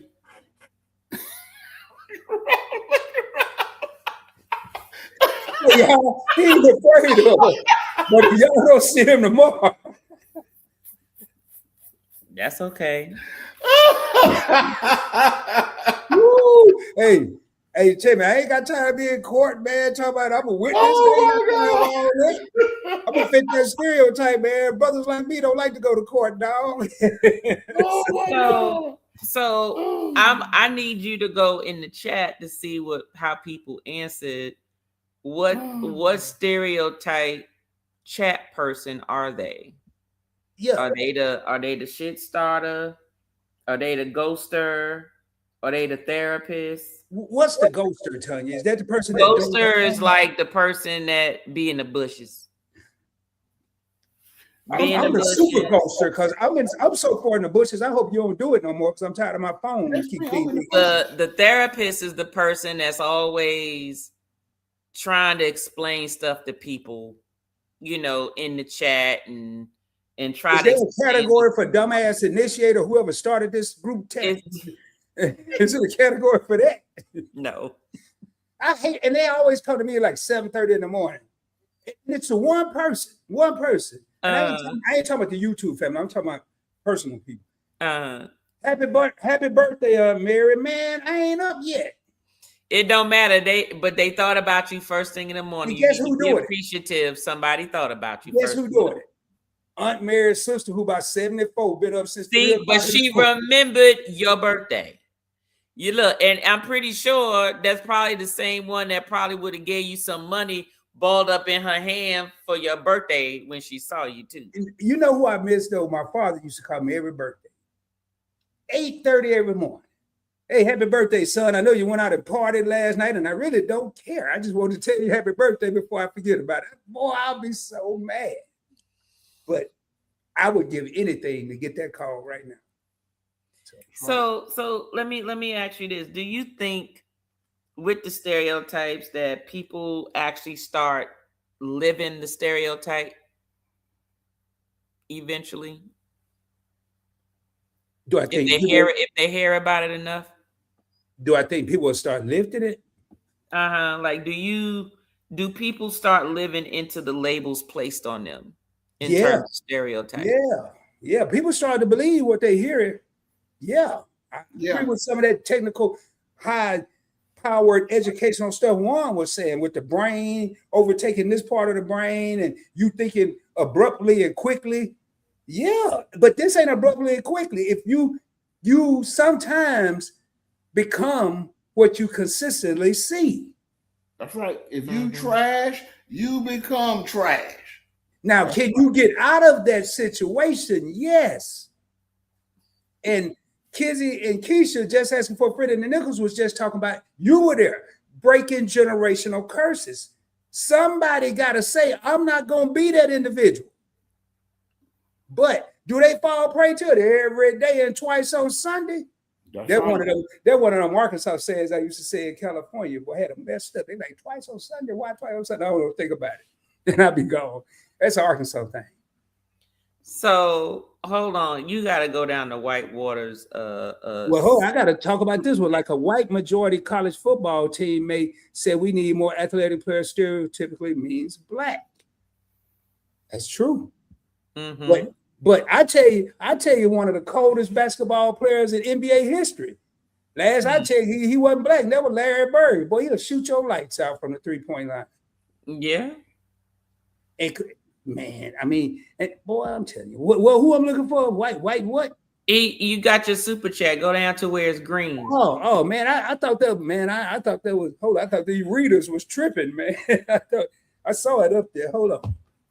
I got a super chat song. Lord, I don't know. I don't have no song time. We ain't got time for that because they gonna expect. I got the song. I got it queued up. They go. Okay, go ahead and play it. No. The last time I did that, I had to edit it out because it was yours. Yeah, it was yours. Oh, okay. Yeah. I'm sorry. No, that's all right. I handled it, but we ain't gonna do it twice. Then I would be fitting that stereotype of being from the South. We ain't doing it twice. All right, so hey, my 2 cents plus $4.98 more. I appreciate this channel. Boy, I got to tell you a backstory. It's honest dialogue. I'm probably the palest person here. Bacon will unite us all. You know, somebody told me what you mean. Goddamn bacon. Y'all, Whiskey with the Waters was in a live yesterday where I really didn't even come close to giving Tanya the credit she deserves in a live yesterday. A new series I started called Who's Been Grinding. Whiskey with Waters came in talking about some bacon, just like he is right now. And I was knew what he was talking about, though.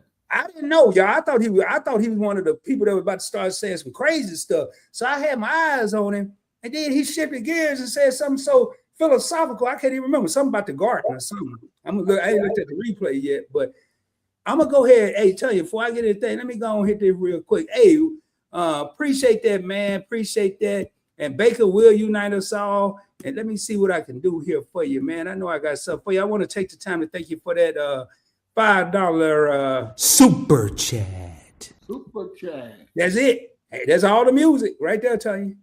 That's it. Hey, but thank you, Whiskey with Water, man. Hey, anybody else think we honest over here? I'll be more honest.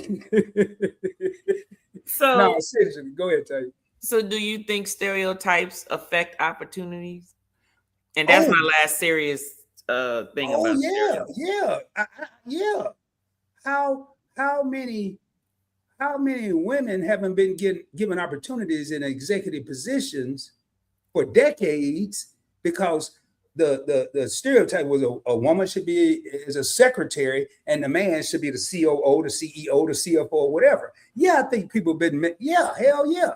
Those are gender stereotypes. Yeah. Then you have the names on the resumes. Oh yeah, man. I don't know what my mama was thinking. But my brother outslicked everybody. I can't say my nephew's name, but it's a name in the Bible. It starts with a J. But my name, you know damn well I'm black by my name. It ain't Luke or Tyrone. Is it Roderick or just Rod? Roderick. What that name mean? Hell, I don't know. I know she forgot to put the K on it, so it don't mean you ain't nothing. Look it up. No, I ain't looking up. Man, don't come telling me nothing. Oh, technical. That means you were. It better say I was a warrior. In the Bible, honey. Don't. If it said I was a buster, don't even read it. I didn't say it was in the Bible. I just asked what the hell it means. Oh no, it wasn't in the Bible. It was maybe in the hood Bible. Hey, Etta has some stuff too about that. It means player from the Himalayas, baby. No, it don't mean that either. It just means a regular dude. It means snakeskin boots weighing player. The name Roderick has strong, powerful roots and a very leader type vibe. Exactly. Hold on. Roderick means famous ruler or renowned power. Look at this. Look at this. Well, hell, y'all no longer call me Rod. I am Roderick the First from now on. It comes from Germanic or origins, derived from elements Harad, which means fame, and Rick equals ruler, power, or king. Historical. What? Do the people in the back hear that? I'm sure they hear this. If you hear Roderick, think leadership, strength, legacy, and confidence. If one of those classic names that sounds distinguished and commanding without feeling outdated. Man, ain't no telling what kind of job I could have got if I'd have used that name. I've been Rod for decades. I got to go back and I got a new name. I mean, I'm gonna use my real name from now on. It said you got personality traits. I'm curious to see what it means. Oh, it don't mean nothing. Hey, hey, TMI, you was doing good. Let's just stop there. I don't need it. Personality traits: takes initiative, step up in chaos, be the one others look to for direction. Where you reading this off? Horoscopes.com? Where you reading In the chat GPT, you know it'd be wrong though. Oh, you know it'd be wrong. You know it'd be wrong. Why is wrong? Because it's giving me so much credit. No. Mental toughness, pushing through adversity, not folding under pressure, goal-oriented, strategic, thinking long-term. I'm falling in love with myself over here. Keep reading. Listen when they speak, assume confidence, even if they're quiet. Protect loved ones fiercely, value loyalty over everything, and ride for their people no matter what. Stop right there. Say them last two again, because those sound a little hood. Those really sound like me. Value loyalty over everything and ride for their people no matter what. Boy, don't stop right there, tell you. Oh, but they also say you got some problems too, though. Oh, I don't want to hear about that. Now, this is a positive live stream. We always make That's right. That's right. It said you can come off intimidating or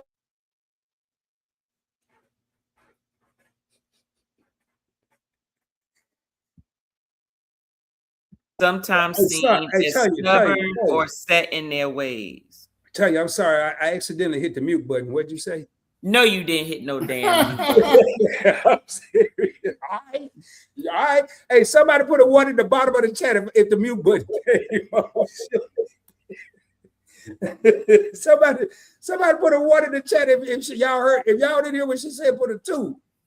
All I heard was something about set in their ways, and I am. Yeah, I am. I mean, I don't like change.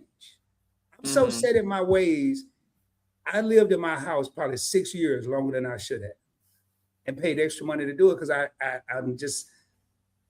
don't like moving. When I know what stuff is and how I got it and my route home, I don't want to. Yeah. Now, what else did you say? Your tail pushed the damn mute button. I told you I didn't. I accidentally was trying. No, you ain't accidentally do nothing. I'm looking in the chat. They said I didn't hear it. It said not the Beyonce mute. It wasn't actually you. No, I'll tell you, I was trying to give you the screen by yourself, but it's okay. Anybody at work stream, I know that the button is by the mute button. You know I got a list of payback for you. Right? I promise you, tell you this ain't no payback. I still ain't paying back from last time. Hey, don't be buddies with Tony. Timmy, now y'all been arguing all night. I still got it. I still got the list. I promise you, man. This is what I was trying to do. All you did was bring it back up. It's okay. It's coming. Look at it. That's what I was trying to do. I don't know how you got muted. Well, I hit the microphone, but by accident. I think I hit a setting on this MacBook that said negativity just muted out. I accidentally. I think I did that. But now, what did you say? I want to hear the back. Etta said yes, he did. Etta, God dang it, man. Ooh, Lord, man. Tell you, man. Tell you, I did a whole show yesterday to try to call a truce, man. You still gonna get me? Nope. No, seriously though. Hey, let's get out the Roderick though. I don't want to be the topic of conversation. I'm a ruler, remember? Yeah. And something else. I gotta. You got? Can you text that to me? What, the chat GPT? Just pull your name up. No, I want to use yours. I got the free version. I'm out till like tomorrow morning, 2:41. Well, then you can get it tomorrow at 2:41. I really forgot about it. Remember, I got that age stereotype. I'm gonna be all jacked up. Jerry said, "Pass the popcorn, Rod. Called this getting good." I told you, man. You over there accusing my brother of having the Honey Nut Cheerios hidden. So I have one last question to Rod, to you, everybody in here. When was the first time you realized that you were being stereotyped? Oh, hell. When I was about... Do you recall first time you was being stereotyped? And we mean stereotype, not racist. I know it's on the borderline of it, but stereotype. Probably the 6th, 7th grade, because of my like I was like what Tim was saying. If I came home with a B, I had to do some explaining. If I came home with a C, it stood for curtains. Anything, what was that commercial? Anything less is unsatisfactory or something. What that Dos Equis dude be saying? Uncivilized. Anything less than a B is uncivilized. Right. Yeah. So that would be my, and maybe I'm a little off, but I was stereotyped as a nerd, wore the glasses and everything, and my mom made me live up to it. And then the second one was the football thing that I talked about. But you wearing the glasses ain't had nothing to do with you being a nerd. Your ass was blind. No. You want to know the story how I ended up wearing glasses? How you end up wearing glasses? Were they prescription glasses? Yeah, they was prescription, but I could see. That's it. No, I'm gonna tell you, I lied. That's how. I was in the second grade, and it was raining that day, and I was the last kid in elementary school, and my mom worked at school. She had to pick me up, and I was crying because I was scared. I was 7, and when she pulled up, she said, "Boy, you out here crying?" I'm like, "Why, no, ma'am, my eyes been hurting all day. No, ma'am, I'm not crying." Because I was gonna get in more trouble. You need to go to the eye doctor. So I went to the eye doctor, and them fools gave me some glasses. They ain't let you read the chart? Man, I was in Arkansas. I don't remember if I read the chart. They just said I needed glasses. They gave me some glasses, just like my first class. Well, they can't give you just any glasses. They had to give you a prescription. They had to know what you could see. I probably was so scared. I probably just missed up some letters on purpose. I don't know how I ended up with the glasses, though. Hey, we got 31 real homies in here and 31 eventsters. I just made up a word, eventsters. So, what about you, Tanya? You ever lived up to the? I'm gonna let him go first because I got to get up out of here. I got to get ready for that 4 o'clock rise in the morning to make it down to this military base. I realized that I was stereotyped when people put me in that bubble. When I realized that I was different, and they realized that I was different. What are you talking about? Different how? When I realized that I wanted more out of life, when they realized that I was, just because I was from the country. Oh, okay. And just because I was from the South, that I couldn't be more than what I was. Everybody thought because I was from the South, I should be on drugs or drug dealer, or I should be out there because I was pretty. I should be like my daddy because my daddy was a hoe. I come from you a was line a hoe though. Wait a minute. But you fit that stereotype though. I came from a line of hoes. My daddy was a hoe. His dad was a hoe. My grandmama was a hoe. It is what it is. Now, you know what I'm saying? I came from a little small town, but I realized that I didn't want to be that.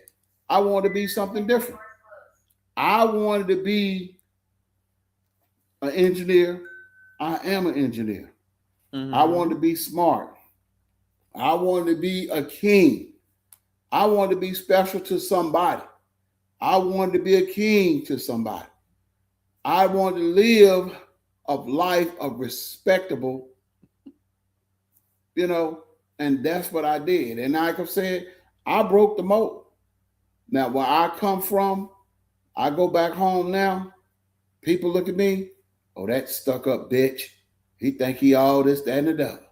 You know what I'm saying? But they about to whisper it up under their voice, and they about not approach me with that hostility, because then I'll show them that I still can be that. But the thing about it is, it's all about choices. People are going to put you in a box and make that stereotype your story. But you make your story. Mm-hmm. I made my story. I chose to be something different, and that's what I made it. And I'm glad that girl, if you spill one more thing down here, I'm not cleaning up no more. You ain't got to. It's done right here. But it was just a little drip. But anyway, I lived a different life in a different time, and I outlived my stereotype. Yes, you did, honey. And I still think you lied your asses up to eat some goddamn Honey Nut Cheerios. And it better be some milk upstairs, because I'm going to eat some when I finish this live as my snack before bed. Now, if y'all don't see me tomorrow, That means she still is still on that same stereotype. She from upstate, she from New York, and she's a bully. I'm not from upstate. She's from I'm New not York. from upstate New York. I ain't say you from upstate New York. You from said New York. upstate. You from up north. You a damn bully. I'm out. I'm not a bully. Rob, thank you for having me. You just sensitive with your North Carolina ass. Thank you for having me. Yeah, Murph, I said it. Go ahead. Thank you for having me, Rob. Keisha too. Preach, Keisha, everybody. Good night. Go on. And don't eat the rest of them damn. I knew you. I bought them. Y'all be sneaking in cereal in the house and don't tell me nothing. Me and people want me buying cereal around here now. I don't care because I usually don't eat it, but that's because y'all ain't got it in here. Let me I'm gonna go back, man. It's a lot of good comments in here. Okay. Yeah, Shaq owns 155 Five Guy Burgers, and I want to address this with Whiskey with Waters, and this is a true statement. But I'm gonna have to go backwards. Actually, I'm gonna read that, but I just want to let that one marinate. If Shaq blew his knee out in college, he wouldn't be a massive public figure now. Mm-hmm. I agree. And Whiskey, you got the perfect name, because if was a fifth, we'd all be drunk. And you said it was real over here. I got to keep it real, but I'm going to go back up because I know why he put this comment. There was an earlier comment that I starred from, and it's a couple of them. So don't think I forgot them. I got them here. And they say you trying to knock Tim out like Harpo in The Color Purple. Ain't nobody nobody messing with Timmy. I will never put my hands on him. Do y'all see how big his damn hands are? I am no fool. I grew up with watching women get beat. The last thing that I want to provoke is to put my hands on it, because this is how I was raised. And I honestly believe this. If you are a woman enough to put your hands on a man, you better be woman enough to get their hands put on you. And so if you don't want that, keep your hands to yourself. But that's anybody, not just a man, anybody. Don't put your hands on nobody if you're not willing to get them hands put back on you. Okay? My husband got some big paws. He is just as gentle as he want to be. Let me tell you something. Prayer and Lord answers prayers. Okay? I prayed my life to say I will never want an abusive man, because that's all I saw. Mm-hmm. Man, Lord gave me a man with these big hands, and he real good at building stuff. But the one thing he can't do is he don't use them for bad. So I'm happy about that. Amen about that. Now, man, that might be a stereotype right there. I'm gonna circle back around. I'm gonna spin the block on that one in a second. Mm-hmm. The reason I brought up Whiskey with Waters comments backwards is because the first comment I pulled up was the last comment. That's the last thing people are going to see. So they're going to see if Shaq blew his knee, exactly what I said. If was a field, we'd all be drunk. But he didn't, though. But I pulled that one up first because a lot of people may have skipped over the one that's really important. Mm-hmm. One injury is all it takes to ruin all plans. Yep. Education or life skills is necessary for us all. I'm telling you. I like the best part of this. He didn't just say college or educate. He said, or life skills. Life skills. That's right. And a lot of people banked. They banked on that football career. Mm-hmm. They banked on that basketball career. I'm going to tell you, I quit football my junior year because I knew I wasn't going pro. So I went to work at Walmart and made me some money. It just made sense to me. Mm-hmm. But my younger brother went on full ride scholarship in college. He didn't play pro either, but he went a little farther and then he got his education. But it goes back to that. But I pulled those up backwards because a lot of time we read comments, we'll judge a person from the last comment, but we didn't see the first comment that led to the last comment. Maybe they thought about it later on. So I just wanted to bring that up. Hey, Whiskey with Waters, thank you for that $5 super chat once again. Now, Friend Zone said in an earlier comment, he was just he quoted somebody else, or I think it was a millionaire or something like that. There's an equation that works like this: the effort put into athletic achievement translates to scholastic aptitude. Mm-hmm. That's one thing. While my father was making sure my brother and I played in every sport possible, my mother made sure when we wasn't playing sports or weren't, our heads were in the books. Mm-hmm. We got so much TV time and it was going off. Go in there and get an encyclopedia, pick any subject you want, read it. Ooh, the encyclopedia, Lord. I remember I used to cheat and get the sentences from the damn encyclopedia. Well, you know who used to cheat at my house? My mama. Did she? She'd have us read what we'd have learned and then tell us, give her the encyclopedia and tell us what we learned when she got the book. Hey, low key, she didn't know either. But we wasn't bad enough to tell her that. We didn't realize that. We thought she was so smart. But she was, because she made sure her two sons didn't have to rely on throwing a football, dunking a basketball, or catching a baseball. That's right. Because when all that is wiped out, you gotta have something up here or something right here. Yep. One of the two. It ain't always up here. Well, you gotta, but even when you do use your hands, you gotta have some kind of brain to measure this, or build that, or know how far this beam go from the next. Yeah, it's a different side of your brain, though. Yeah, yeah. Which side is it? The left or the right? You was telling me about this the other day. The paralegal. If you're right-handed, a lot more people are right-handed than left-handed. Left-handed folks are very creative. Most of them, they think with the right side of their brain, and then opposite with the right. More logical, but not saying that's 100%. But just saying. This is another thing I read. I'm not just talking about Black athletes. There are people of all races spinning their wheels trying to get to the next level if they're not going. I'm going to tell y'all, I read while researching for this, one of the stereotypes out there is YouTubers are celebrities. Man, I didn't get that memo. What Did memo? you get that memo? We celebrities. No, well, we're not. You only celebrities when people recognize you. We're everyday people. As Tanya, I'm Rod. I had one person recognize me. They scared the hell out of me. Grab my hair, talking about, is it real? Like I had a wig on? No, yeah, it's real. That's what I had. But so I look back at one of your videos. I said, "Ooh, Rod was swole." Yeah. Yeah. What you mean, like muscle swole? No. I didn't mean to say it like that. I'm just saying. I did have some guns and some of them. No, I knew what you meant. You know, I was looking at one the other day. I said, damn. No, actually, all I saw was your face because you had a sweatshirt on. Your face was swole. You know what, though, Tanya?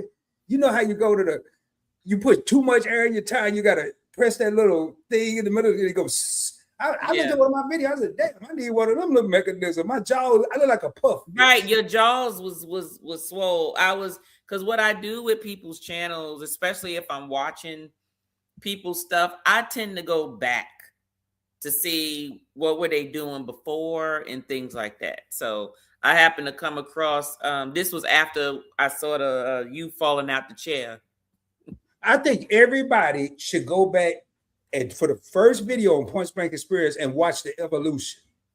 See what Tanya is talking about, because I need about 800 watch hours in between now and April 30th. If you go back and look at all of them, I'll be there. But it's true, Tanya. I looked at it, I said, damn. But you know what? I call that the Remy Martin look. The what? Because that what you was drinking back then? Yeah, so P look. So yeah. I also saw you had a lot of co-hosts. Yeah. My daughter was a co-host. Oh, okay. I need to 2 episodes and she quit. You said she quit? Yeah. She actually quit for a good reason. I'll tell you offline. She quit for a good reason. Oh, Tanya, can you read that? That's a little too high for my education. There are prodigious athletes, musicians, mathematicians, etc. Some are athletes and musicians succeeded based on sweat. Yeah, that's true. Right. Okay. Hey, Travel K Trip says she the therapist out there, little group thing you was talking about. She the therapist. I can see that. I'm the shit starter. I'm the ghoster. Let me tell you something. I'm the one that whatever you say, if I feel that the live is sort of like it's a little dead, I'm gonna take whatever said and I'm gonna turn it, and it's gonna be adult in nature. It's gonna be an after dark moment, and me doing that only works when I got the team in the chat, and my team folks is Liam, YOLO, Dark Theme. Who else be backing me up? I think those are the ones right there that normally will back me up in most of the chats. Do y'all have one of those or masseuse? I am the masseuse. If I hadn't gotten to know Ron, at first I was thinking massage parlor. I ain't gonna lie, I was like, damn. Well, I'm thinking masseuse. So masseuse, like he's maybe what he means is he massaging the chat like, let me, feel some things out up in here. That's what. Yeah, I had to read that, man. That translates to the shit starter, Ron. Oh, that what that is? Well, I'm the one. I ain't gonna know what's going on because I ain't gonna read none of. I don't care about it. Oh, what that say? My sister calls it 12:01. When you was talking about the person calling you for your birthday. Oh boy, I mean, it doesn't have to be pork. Yeah, that bacon. Hey, I got it now, man. I was schooled on that yesterday. Hey, what up, J.R. Hill? Thank you for being here. Channel member. I saw another channel member here. Me tonight, I forgot to say it. I ain't got Nichols. Why you here? Don't y'all have a little thing? I thought, well, maybe you ain't over here. Nah. Big Murray, what's going on? Friend zone, bro. Show me a dance floor. Okay. What is this here? Music and dance are two stereotypes associated with Black folks. Mm-hmm. That said, they're both divine mathematics. Now, how many times we heard someone say they can't do math? Math is also a language. That is true. Man, he said something else that was good too. Basically, what I'm reading from his comments is, well, I'm assuming it's a he. That basically the same mental effort it takes to do one thing is the same as doing something else. I agree with that wholeheartedly. So you can do that. You can do. It's just like they say, playing the piano, playing an instrument equates to being good at math, because it's a certain part of your brain that you need in order to calculate certain things in order to play those instruments. So I totally get it. Yeah. Well, this was the other one I was looking for. Anyone care to be stereotyped? I'm light-skinned. No. You ain't say it right. You got to say it right. Well, hell, right. Well, hell, light-skinned. Light-skinned. There you go. Light-skinned. Right. Exactly. That must be a New York thing or something. We said light-skinned, but all right, like, well, you bunch of whatever, you light-skinned. It sounds like Brad Daugherty. That's the dude that played with the North Carolina Tar Heels. Is that correct? Yeah. So obviously I can't fight. Yeah, that dude do look like he can't fight. You can't look at me and tell I grew up in 5'9" brims. Man, Lord, that sound rough. I don't know what that is, but that sound rough. I'm gonna take that as either 59th Street or 59th Avenue. Oh my God. Hey, what is that at, man? I mean, you just put the state. Don't tell me the exact location. I don't want them to say I know them. But is that Chicago? That's either Chicago or LA. I done heard of that. You can't judge a book by a cover. That's why I don't run these little kids out here. I don't mess with them no more, man. I remember the day, boy, I was like Bernie Mac. Not no more. Hey, let me get out here, man. Boy, it's a lot of comments. I want to thank y'all for being so active. She ain't wrong. Larry Bird. Yep. Hey, who is that there? To Doable. Man, I'm seeing some interesting name. Hey, To Doable. Are you two subscribed? I like that. 8559. You know them? I gotta quit asking. I was told I gotta quit. That's never mind. Scratch that from the record. Okay. Hey, To Doable, thank you for being here, Larry Bird. Hey, Indiana won the national championship. Yes, they did. Didn't they play against Magic that year? Wasn't Magic at Michigan State? It was Indiana State or Indiana? Oh no, Magic might have been. Hell, I don't know where they was at, but I know. Yeah, it was awesome. Yep. Man, let me speed through these here. Friend Zone says there was no facet of the game, but Bird didn't excel in. He attributed this to playing pickup games with black men while in high school. Wow. I never knew that. Like I said, it's all about culture. It don't matter about race. That's why it's about culture. Because you can take somebody of any race and have them raised in a certain environment. It is what it is. See, tell you that's why I never got a song. That super chat voice was buttery. Yeah, that's my one of my assistants, Thurston Thorndexter. He's been with me a long time. He's that's why you see him as I think he's the music choreographer. I forgot his title, but you'll see it. I don't even know if I played it at the beginning. I will say this. I work union construction. Not many women do, but the ones that I am lucky enough to work with alongside with outwork most of my coworkers, and the job is done right the first time. Mm-hmm. He also said if you see him at the club, he don't make it rain, he make it hail. And last time he make it hail. Rain didn't tear my avalanche, but that hail totaled it out. So yeah, I let y'all read. So hail me, you throwing coins. He said he don't make it rain, he make it hail. Okay, but that can mean either or. It can mean I'm throwing quarters at your ass, or it mean I'm just throwing a lot of money. I took it as me throwing a lot of money, man. I ain't got time to make it rain. I'm just gonna come here and drop the whole bag with a dollar sign on you, you know. All right, so oh boy. Okay, here we go. How do black folks hustle backwards? Believing we can't do math, amen. Thinking entertainment is the only way out, amen. Can't swim. In the Navy. I told you, Rod, I wouldn't tell nobody else that. It's true. And I heard you the other day. And just keep it to yourself. Now, I'm going to tell you really what happened. And I'm going to make this short. When you keep a person in boot camp, it's costing somebody money. Mm-hmm. I was in boot camp 17 days after graduation, still trying to learn how to swim. So your whole graduation team that you came in there with had left me. But you know what the stereotype was? Everybody that was with me was black. And it was about 20 some of us. And they let me float only for 5 minutes. I didn't even have to worry about swimming. And they said you're a fourth class swimmer. You had to be a third to get out of boot camp. You had to float for 5 minutes, swim 100 yards. When you get to the ship, they will have you do another test. They didn't mention it. And since I was from the hood and fit in the stereotype, I ain't mentioned it either for 20 years. And why did I have to? 17 days after. So that's how it happened. They every day I was there, they were spending more money for me to be there, along with the other 23 people that was with me. So.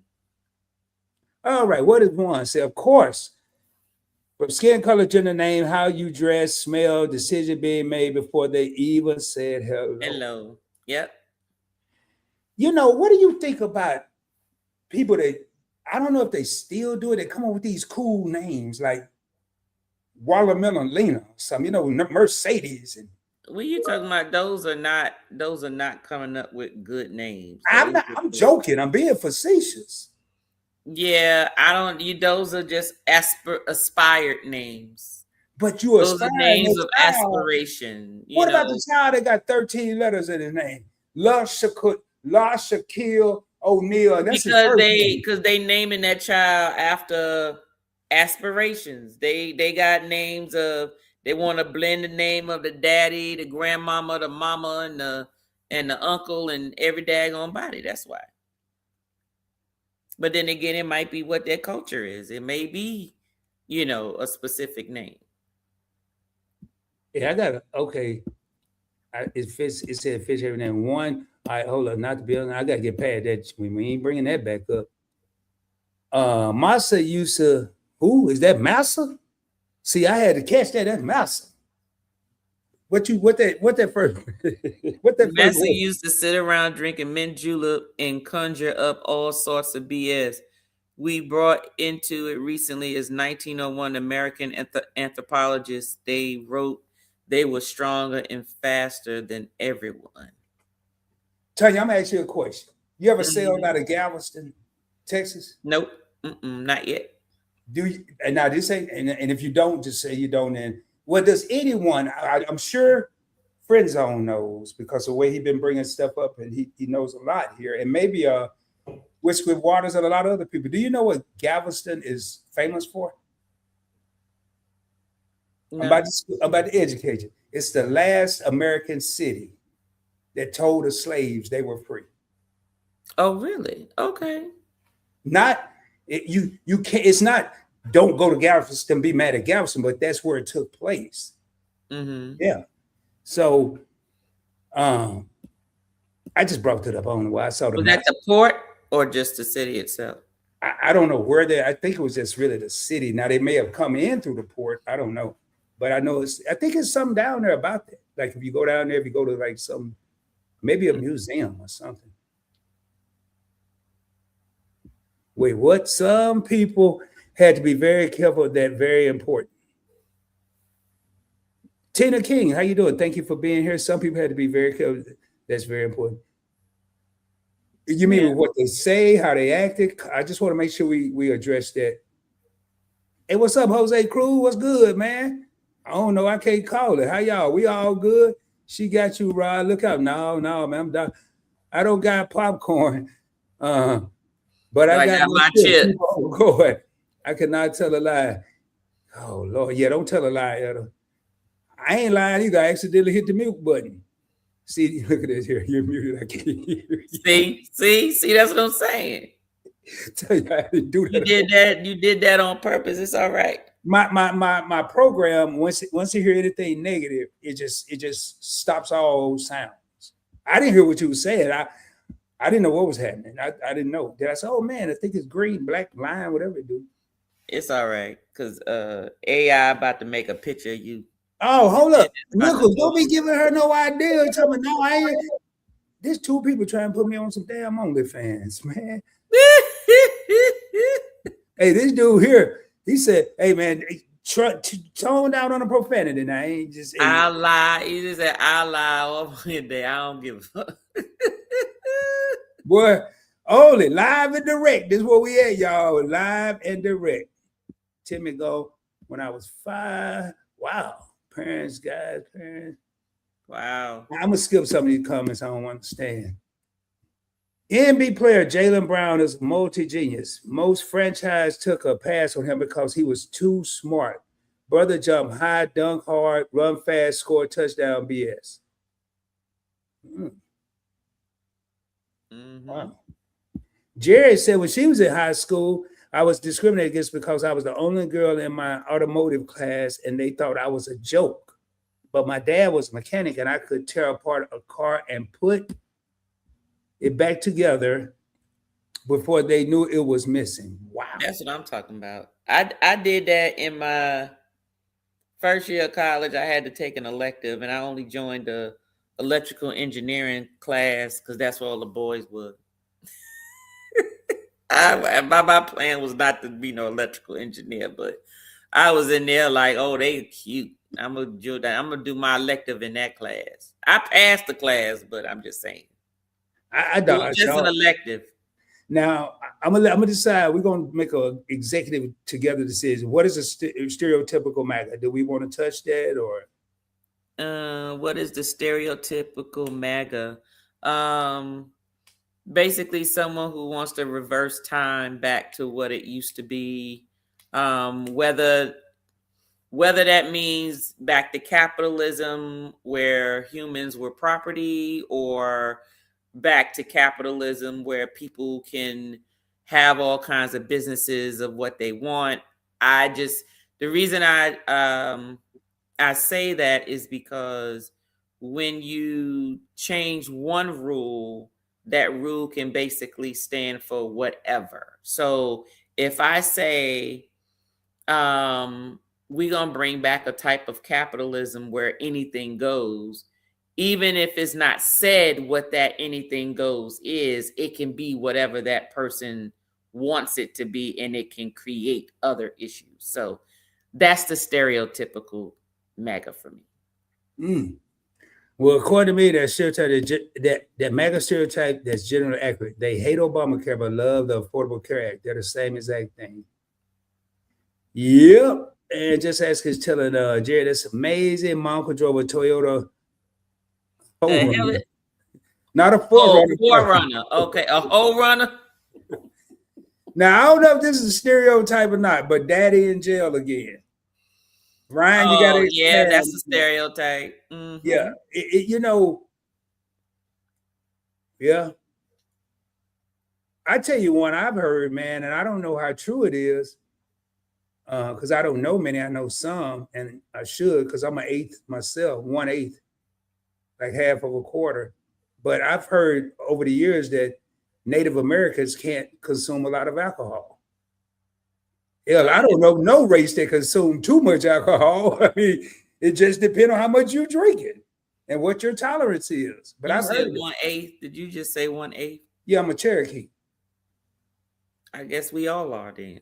Yeah, you don't see these high cheekbones? Y'all let me move on. Man, tell you. Keisha, you Indian because you got high cheekbones too. Hey, I love how you pulled up coats in. They be trying to attack me, man. Hey, y'all, are these garden tools? That's lame. Keisha, I got to read this here. I love when we do things they say we should not be able to do. Now, this is coming from a double person. You have an African American or a Black woman that's doing it yourself, but I ain't talking about no crocheting. I don't know all the DIY stuff, but I'm talking about like a storm coming to the side of the house, tear off, and she go build it up again, fix it. She don't tear it up. The storm tore it up. She go repair it. Mm-hmm. And then some chickens flying around. Then you see a cat dart across. All while the chicken coop was being built by this woman that ain't supposed to be able to do it by herself. Mm-hmm. Seemed like the stereotype was broken to me, but we done said that a couple times. Oh Lord. You talking about the hoe. We was talking about a hoe. Oh, I was saying, boy. No, what did this here, man? Ryan said, hey, what stereotype is this, sir? I mean, that's a stereotype. Daddy in jail again. That'll be different. Hey, there we go. Death by. Oh man, they still on them Cheerios? Am I that far back, or they just talking about Cheerios for the hell of it? That was probably that far. Look at the time on the comment. It should tell you how far back it was. Oh hell. Oh, I ain't that far back. I ain't that far. Watch how quick I catch up. Okay. Uh-oh. Hey, energy coach. Did I say coach? Energy coach Selena said, are you saying New Yorkers are bullies?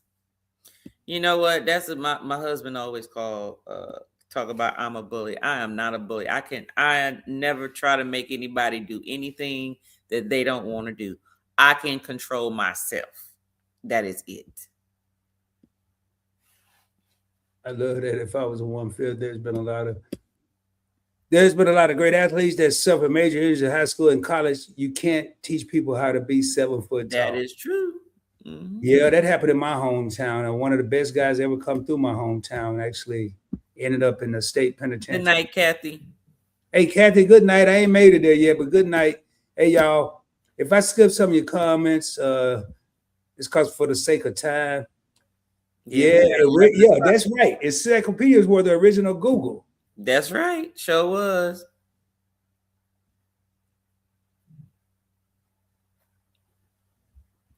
Oh, Lord have mercy, man. Trump's butt cheeks.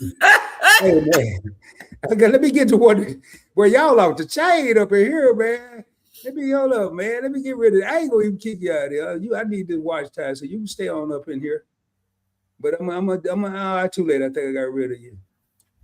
Why loves to motivate said, laugh out loud. Hide no face. Who is not hide no face? Who is no face? Millionaires, WTF. It was easier for Stephen Hawkins become a physical comparing that. Okay. I have the Stephen Hawkings. He outworked out him. You would conceive of, and his nurse was hot. Okay. All right. Also, people want to learn, take computer class, learn math, read their goal. Mm-hmm. So is this said a lot of people want to learn but can't or don't have the resources, or what they're saying? I don't know. Hey, Tina, we getting warmer. Just break it down a little bit more. I'm getting there. Friend zone. Huh? No, I was looking at Ron. He said, "What is this thing you call an encyclopedia?" Oh man, I ain't got one in here. That's man. all the way at the bottom. They like history, man. It's like a book. They had letters like A. Depending on what letter you read, like Q might be mixed up with P and O or something. OPQ. I forgot how the alphabet go, but it's this book, man, like Google, except it was a paperback, but it didn't have everything Google got. Mm-hmm. We may need to find one. Oh, more like dictionary.com. Oh, Yolo said she need to hear the choices again about what kind of group chat person. I'm the ghoster. I don't want to be in no group you chat. Got the ghoster, the therapist, the drama starter, and the what was the other one? The other one was the massager. The masseuse. Yeah, the masseuse. Hey, thank you. I got you running on TV. I've been moving around. Hey, run me on TV, iPad, Apple Watch. Run me everywhere.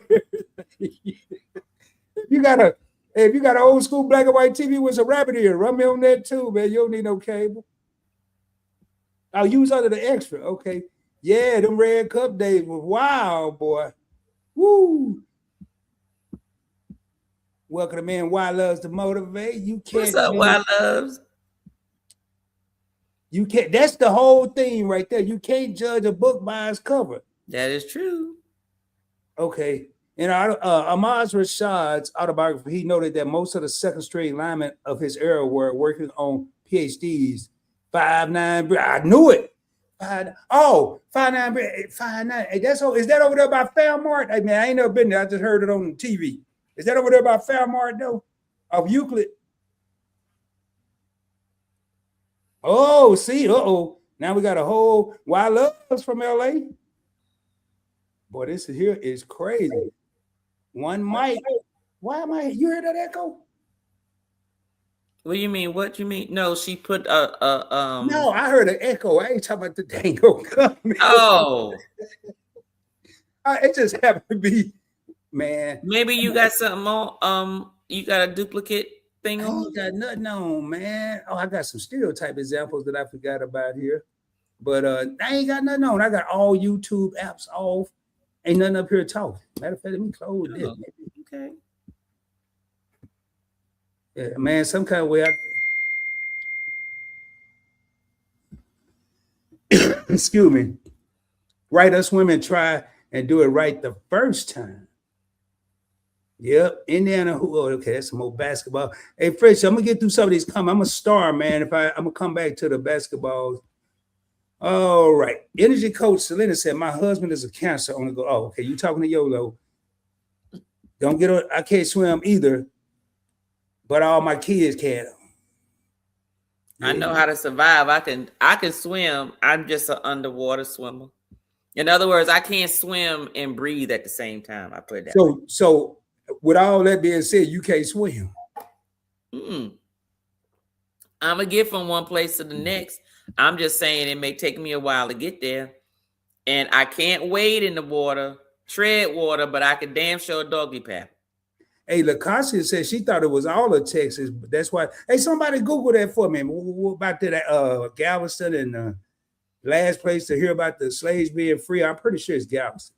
Wilbert, how you doing? My sister and brother always remember the Black culture is very strong because we survived slavery.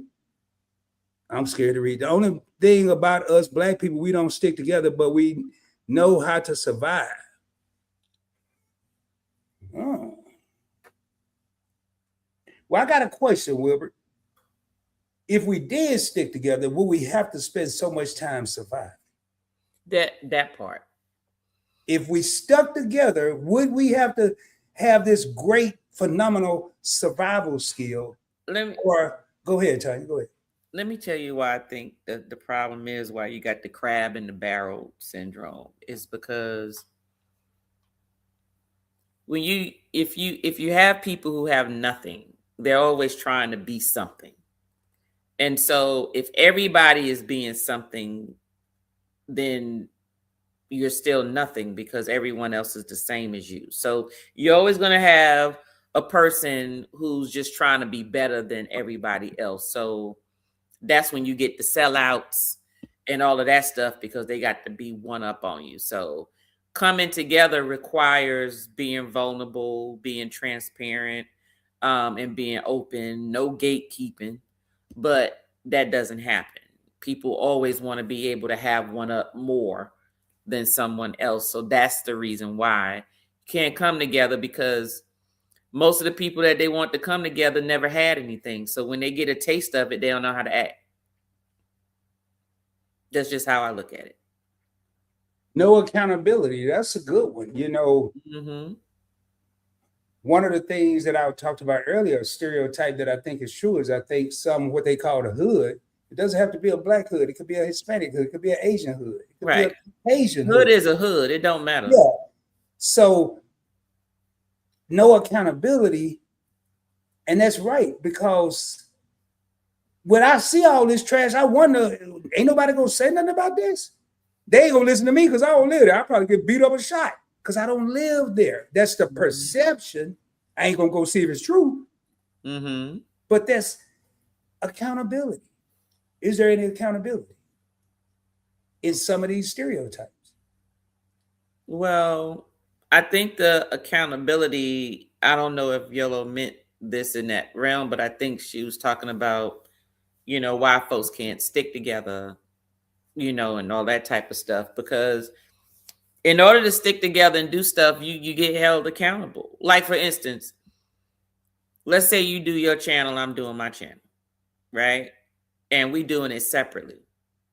I don't know if you missing videos, right? All I know is what you put out and what you do. I don't know what you intended to do. Same thing on my side, right?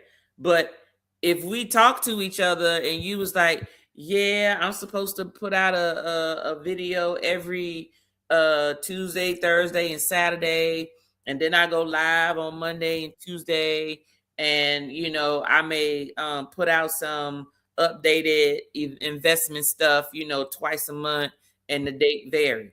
Well, if you're telling somebody and you get people who are trying to grow, then now, because you don't talk to somebody and you sticking together, now it's people holding you accountable. Because then if that person don't see the video, they're gonna be like, well, what happened to your video?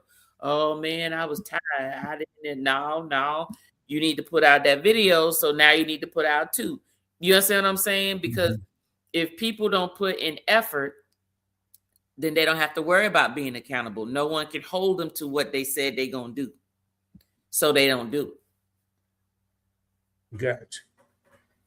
Okay, Keisha, I asked about her cheekbones. She said, I am part Indian.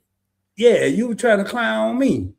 I didn't say nothing. See no cheekbones. I don't see no damn cheekbones in this screen.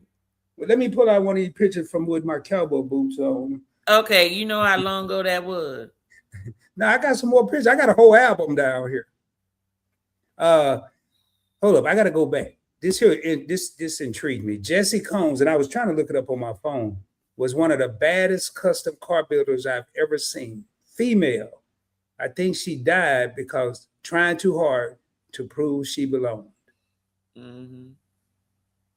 Sometimes that happens. That's another thing. Do we lose people that try to prove that they're not part of a stereotype? Oh, well, yeah, because you get people who, yes, that's where the code switching comes. So the people code switch and get stuck on the wrong code? No. You said what you say. What you said again? Hell, I forgot what I said. No, you said, do you think people, you know, do we lose people because they was trying so hard not to fit a stereotype? Not to fit the stereotype. Do we lose people? Correct. Yes. That's what code switching is. Wow. Because people are so, you figure when you walk in the room, people already judged you, whatever it is. So you try so hard to make sure that they respect you, because your thoughts is they're not going to respect me because I'm a Black woman in this executive space. So you already know that they're going to ask you more questions, and they're not going to ask you questions as if they're inquisitive. They may ask questions because they want to know, do you know what the hell you're talking about? Do you belong here? Because there's not too many of you here. So how did you get here? Are you a DEI? You understand what I'm saying? So you may get people, in my type of position that's always having to prove themselves, because of that. I have to prove that, I don't need to be loud. I have to prove that I know how to, I know how to successfully perform conflict resolution without cussing somebody out. I can, make sure that I am dressing appropriately, that I, handle myself or carry myself a certain way, around a certain audience. If I'm out with the group and I don't know, a car drives by and they playing one of my favorite songs, can I control myself? Or am I gonna drop it like it's hot because the beat is popping? That sort of thing. I'm just saying, I'm just joking, but yeah, I think that sometimes you lose people trying to not fit the stereotype, because some people may lose themselves out of their culture that they get so caught up in whatever culture they're trying to fit in. Now, this course here, I can't wait for the crowd or the people. Well, there's 21 million people in here, Tanya. I forgot to tell you, 22 million now. When was the last time you think you fit a stereotype? You were part of a stereotype? Me? Yeah, you. And I'm gonna answer the same question. I'm asking us both. I'm gonna answer the same question. I would say high school.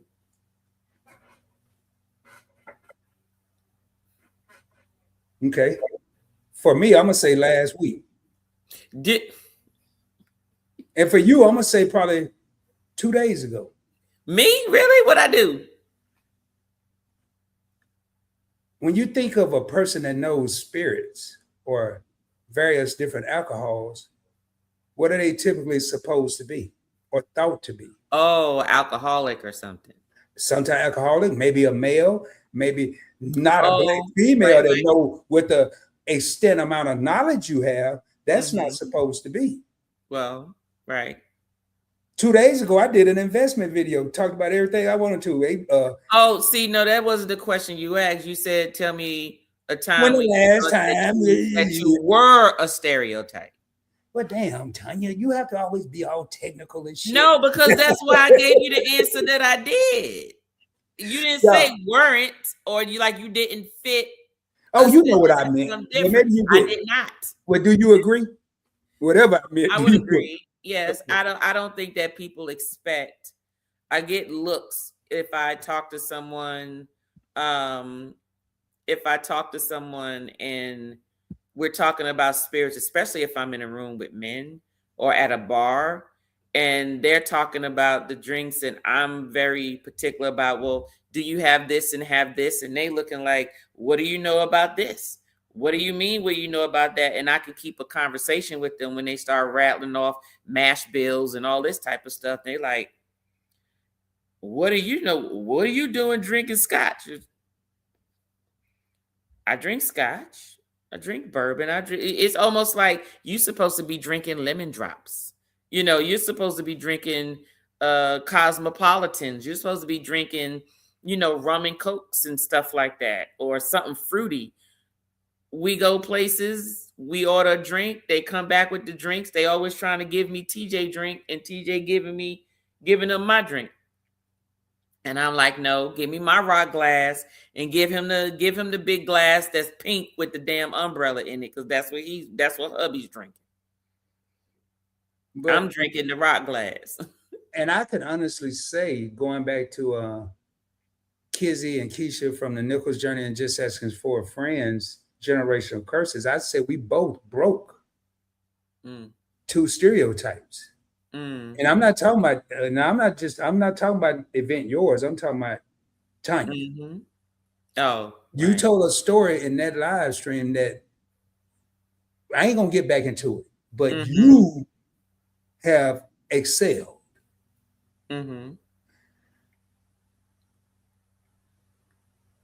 I'm supposed to be just hopefully maybe knowing about one stock or two, maybe. Right. I can talk about 500 of them if I want to, but we broke those curses because we saw one thing and we wanted better. And it goes back to someone said accountability. Someone saying, yeah, you can be used to this. You can see this, and you can fit a stereotype. You asked me that. You can fit one. But is it because we're allowing ourselves to fit one? Right. Not all the time, but you're right. Okay. This was here. My sister, you just will direct in your words what you say, and you as a woman, Black woman, you don't tolerate things that's immature to you. I had to read that one a couple of times, but I got it. Hey, Lacoste, you don't have to apologize to me. You've been rocking with me for a minute. I stand corrected. It was announced in Galveston, but the whole state was freed. Okay, so it was probably some trickle throughout the state. So, hey, my sister, we both were right. That's how we look at that. And while I was motivated, she said she's delayed in speaking. Tanya and Rod. Liam, I edited my own encyclopedia when this changed, like the reunification of Berlin. Really? That's deep right there. Let me get through. All right, y'all. Hey, we've been on here 2 hours and 36 minutes, and my sister. And I got work in the morning. That's what I was about to say. And I got to work in the morning too. It's okay. I've recorded a video before this one. I feel accomplished today. You know what, dude? Don't you feel accomplished when you just do something? Yeah, I do. I mean, especially if it's something I really don't want to do and I go and get off my butt and do it, like record an investment video. I'm good. I got one more. I did my drink package mini series. The last video is today, and then I'll jump into the casino reward stuff. So I got one of those videos, and I'm done with that series, and I'm happy. That's an accomplishment. Hey, Friend Zone, I see your comment, man. Yeah, Euclid Skyline. Yeah, okay, I got you. I'm not gonna pull it back up on the screen just to be careful here. My brother, I heard you can't judge the book by its cover. The only way you have to read it and get the proper understanding of it. And I always say that, Wilbert, you have to read the pages in between. That's right. Exactly. To even begin to understand a person, their whys, their thoughts. All right, y'all. All right, Robin said, hello, what's tonight's conversation? Thanks, Robin. We're talking about stereotypes. We're almost at the end. I don't know if you're still here, but hey, do me a favor, hit the subscribe button on Event Yours and Point Spank Experience, because we do this twice a month, the second and third Monday of every month. So thank you for being here. We appreciate anyone here that's new, that's in the bushes, and the bushes is down. You're not commenting, but you're here soaking up the conversation. We appreciate you being here.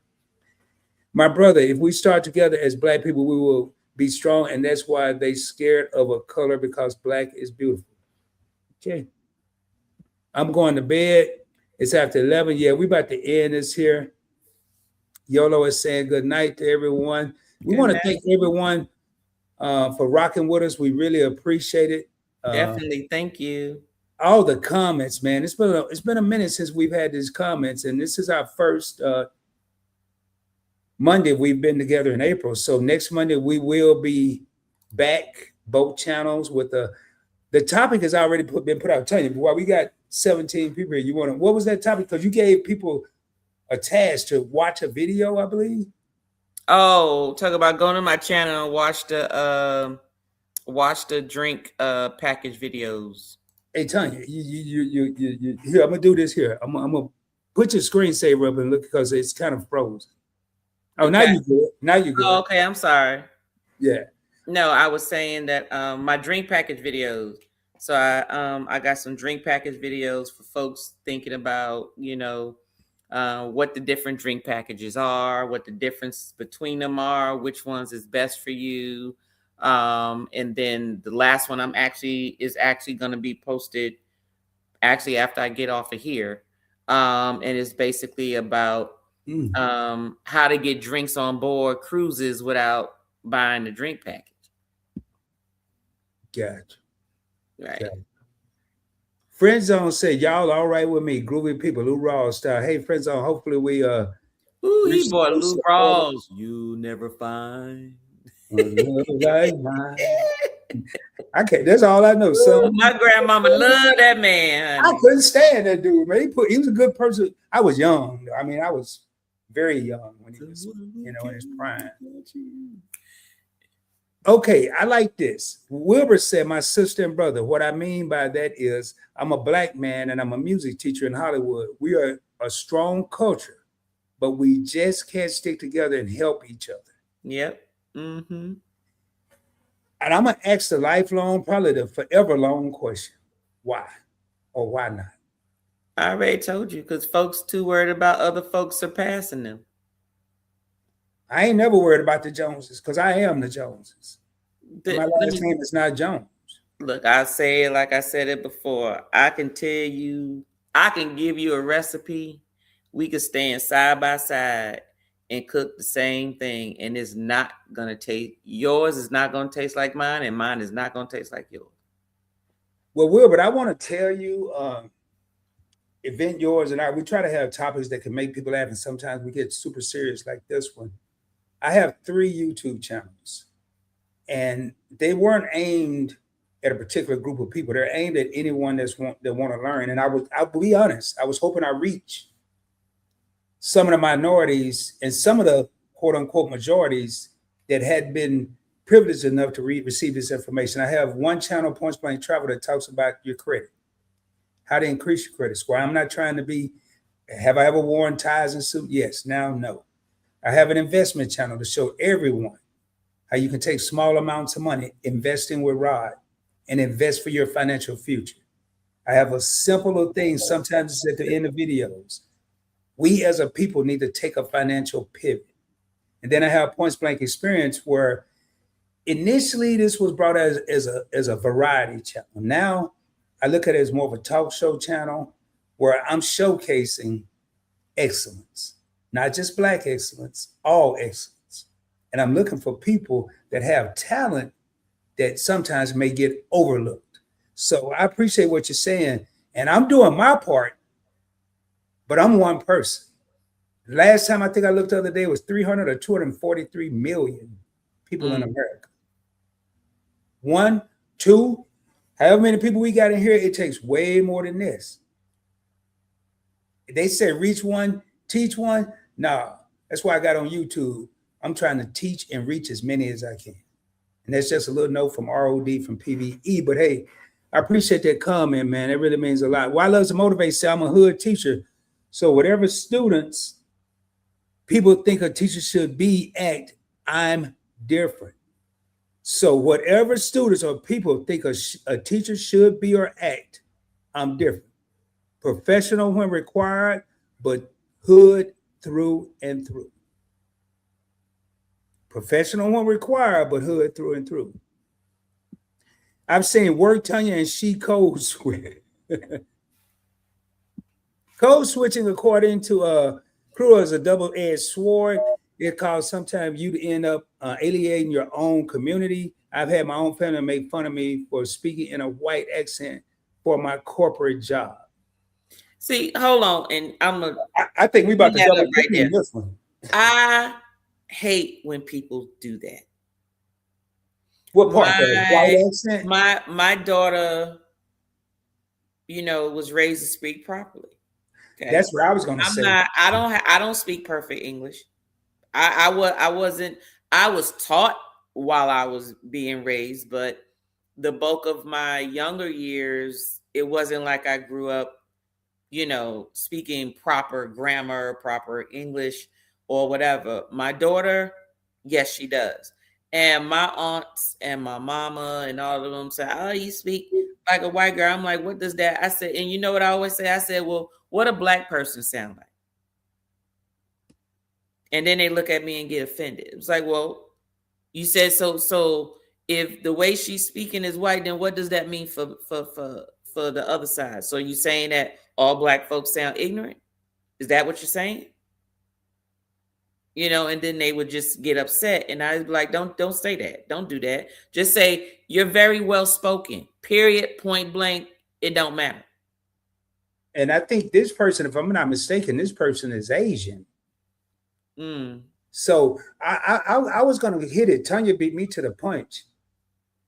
But why does it have to be a white accent? Why can't it be a proper English accent? Because I know a whole lot of white people that don't even know half the words that I know, nor the meaning. And I don't have to say it in a certain accent to be correct. Now, I was in a community or environment, I wouldn't have said to be correct. I would have said to be right. But through my education and the people I was surrounded with, not at Harvard or Yale, but in the military, receiving all this free knowledge, I went from saying it right to saying it correctly because I wanted to maneuver the way I wanted to maneuver in life. So someone said earlier, I took the initiative to see better and want to do better. It wasn't a white thing, it was a black thing, it was a raw thing. That's what I want. So, but hey, that's why we're here, man. This is an opinionated channel, 2 channels, opinionated show. We don't judge people for speaking your mind. And you feel the same way, Tanya? Yeah. Just be respectful. That's all we ask. Just be respectful. All right, y'all. I said this a minute ago, but the club about to close for real, man. We out of everything. We ain't got nothing. We ain't got no. So last call for comments. Matter of fact, I'm gonna put this right here. Any comment past these last lines, please comment outside of the live stream if it's for Tanya or myself, and we'll answer them in the comments of the live, outside of the live. But we'll be here all night, and we appreciate the love with the community here, man. We really do. We just gotta get it, plus the replay. People won't really watch a long replay. Just actually said, why loves I'm the same way. What they used to say, it ain't necessarily a lady in the street and an ex in the bedroom. How about a lady in the street and can get down when need to be? There you go. A lady in the street and can get down when they need to. You don't know what that means? Google Chat GPT that. Look at an encyclopedia. I don't know. But anyway, that's definitely. Hey, Etta, it was good to see, man. That's my sister. Hey, y'all, Etta looked out for me on my first and only cruise outside of the Navy. The one that I still couldn't swim on. Hey, yeah, Mickey, thank you for being here. Match them number of likes. If you haven't hit that thumbs up button in my live streams, I'll say ring the doorbell. You know, you're in my crib. I know you smell the barbecue, the food, the music, and the talk was good. They were playing dominoes and spades. But I'm one of them weird stereotype dudes. I don't mind if you ring the doorbell, which is hit the like button on the way out. It ain't gonna bother me. So if you didn't ring it, please do that there. All right, nothing panics a wino like running out of wine. Damn. Oh man, that was deep. Tina. Okay, accountability means the obligation take to responsibility for one's own actions, decisions, and behaviors, and to accept the consequences that follow. Well, yeah, it's a bunch of different cultures. Yeah. Lacking in that. And not just, we kind of got on cultures and races and some genders, but we didn't really hit age a lot, and we're not tonight. We may have to do a follow-up on these. Hey, I was right there with you, friend. You was buying Palantir at 12. I think my lowest Palantir I got was about $8. Last I checked was about $158 or something like that. Yeah, that's a little. Check out Investing with Rod. That's not a shameless plug. That's a real plug. Go over there and check out Investing with Rod, my other channel. Well, you can hear all about that good stuff. Good night, amazing live. Thank you. Yeah, we about to say the same. Good night, Etta. Hey, crew, do you live in Canada? Hey, man, there's so many people in here. This was a very informative video. Thank you, my sister and brother. The best thing I was chat to me is you can chat with someone you don't even know and be blessed by that. Wait, I gotta hold up, Tanya. I gotta refocus here. Hold on. I'm like Fred Sanford over here. Let me put the glasses I can maybe read with. Hold on, I gotta get another pair. Why, these gonna be even worse. My sister and brother, the best thing I was chat to me is you can chat with someone you don't even know and be blessed by that. So I'm assuming that Wilbur was blessed by this chat from two people that he don't know, and we were blessed by your presence of being here, and that's real. That's right. That's because when you come together like this, somebody learns something, including myself, that they didn't know tonight. So thank you for that, man. I can't see nothing out them glasses. They ain't working either. I done went backwards. Hey, I would advise y'all. Y'all thought I was kidding, but when you come to Live and Direct or the classroom with Keisha and myself, or Live and Direct with Tanya, I would highly recommend. I ain't gonna let me bring some popcorn with you, man. Y'all see, I pull mine out, especially Timmy here, boy. Ain't no telling what could happen. All right, all excellence. It is sad that we can't stand and support one another as a people. It is very sad. It's very sad. Okay, because tonight, my brother and sister, this is the music teacher you're chatting with, mature people that makes it all good and understand. Okay, appreciate 300 Cheerio. Hey, man, all right, hold up, man. I'm going to go to my English European accent. Like, you got an English European accent? Great stream, great topic. Have a great night, honey. All right, y'all. Awesome content. Thank you. And there it is, y'all. Any other comment after that, man? Please comment outside the live, or I'll look at this and we'll address it out the live. I do see. Yeah, you can always comment. Mm-hmm. Yeah, because we don't want to drag this out. We like to be here sometime for a long time. We definitely want to be here for a good time. And tonight, I couldn't have asked for anything more than this. So, Tanya, you got anything you want to add before we raise up? Nope. I enjoyed. I've especially enjoyed the conversation and the engagement. As always, I can't wait till next week's topic. That's what I was talking about. You posted in your community post, right? Something for people to look at, a live or something. Yeah, that's what we're talking about. Y'all go check out Event Yours and come prepared, because next week we're gonna blow the roof off this mother. Yeah, I want y'all to come prepared. Come prepared, because we are. And just for y'all that don't know, we don't script these. We get a topic, we do our bullet points, and we have this right here. And that's what we walk in with. Blazing. All right. It is more to call, my brother. It is more to call, my brother and sister. I appreciate you. Well, y'all, tell you ain't got nothing else. I don't have nothing else. We done hit every topic I had. Well, I tell you what, man. Hey, right here, I got to put this up for anybody that's in here. If you hit that will take you over to Tanya's membership, become a spirit member. I have some memberships, but I'm not talking about this yet. Hey, matter of fact, come tomorrow night to this channel. I'm not going to do it tonight because a lot of people left and it wouldn't be fair. Come tomorrow night, and I'm going to be super fair. Come tomorrow night to the classroom, 7:05 p.m. Central Standard Time. I'm going to give away 5 channel memberships. The ultimate experience, live streams, chats from yours truly. And then I have 2 more levels you got to go over there and look at.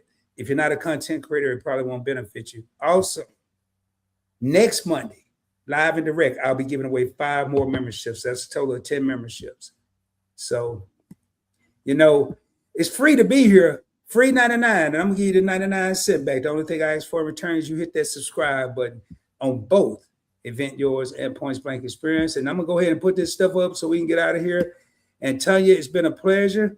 If you could just give me 1 second backstage. Again, tonight we talked about stereotypes way more than I thought we would. Much love, y'all. As always, shoot for the moon. If you don't make it, you'll be amongst the stars. I can guarantee you. Much love, y'all. Peace. We out of here.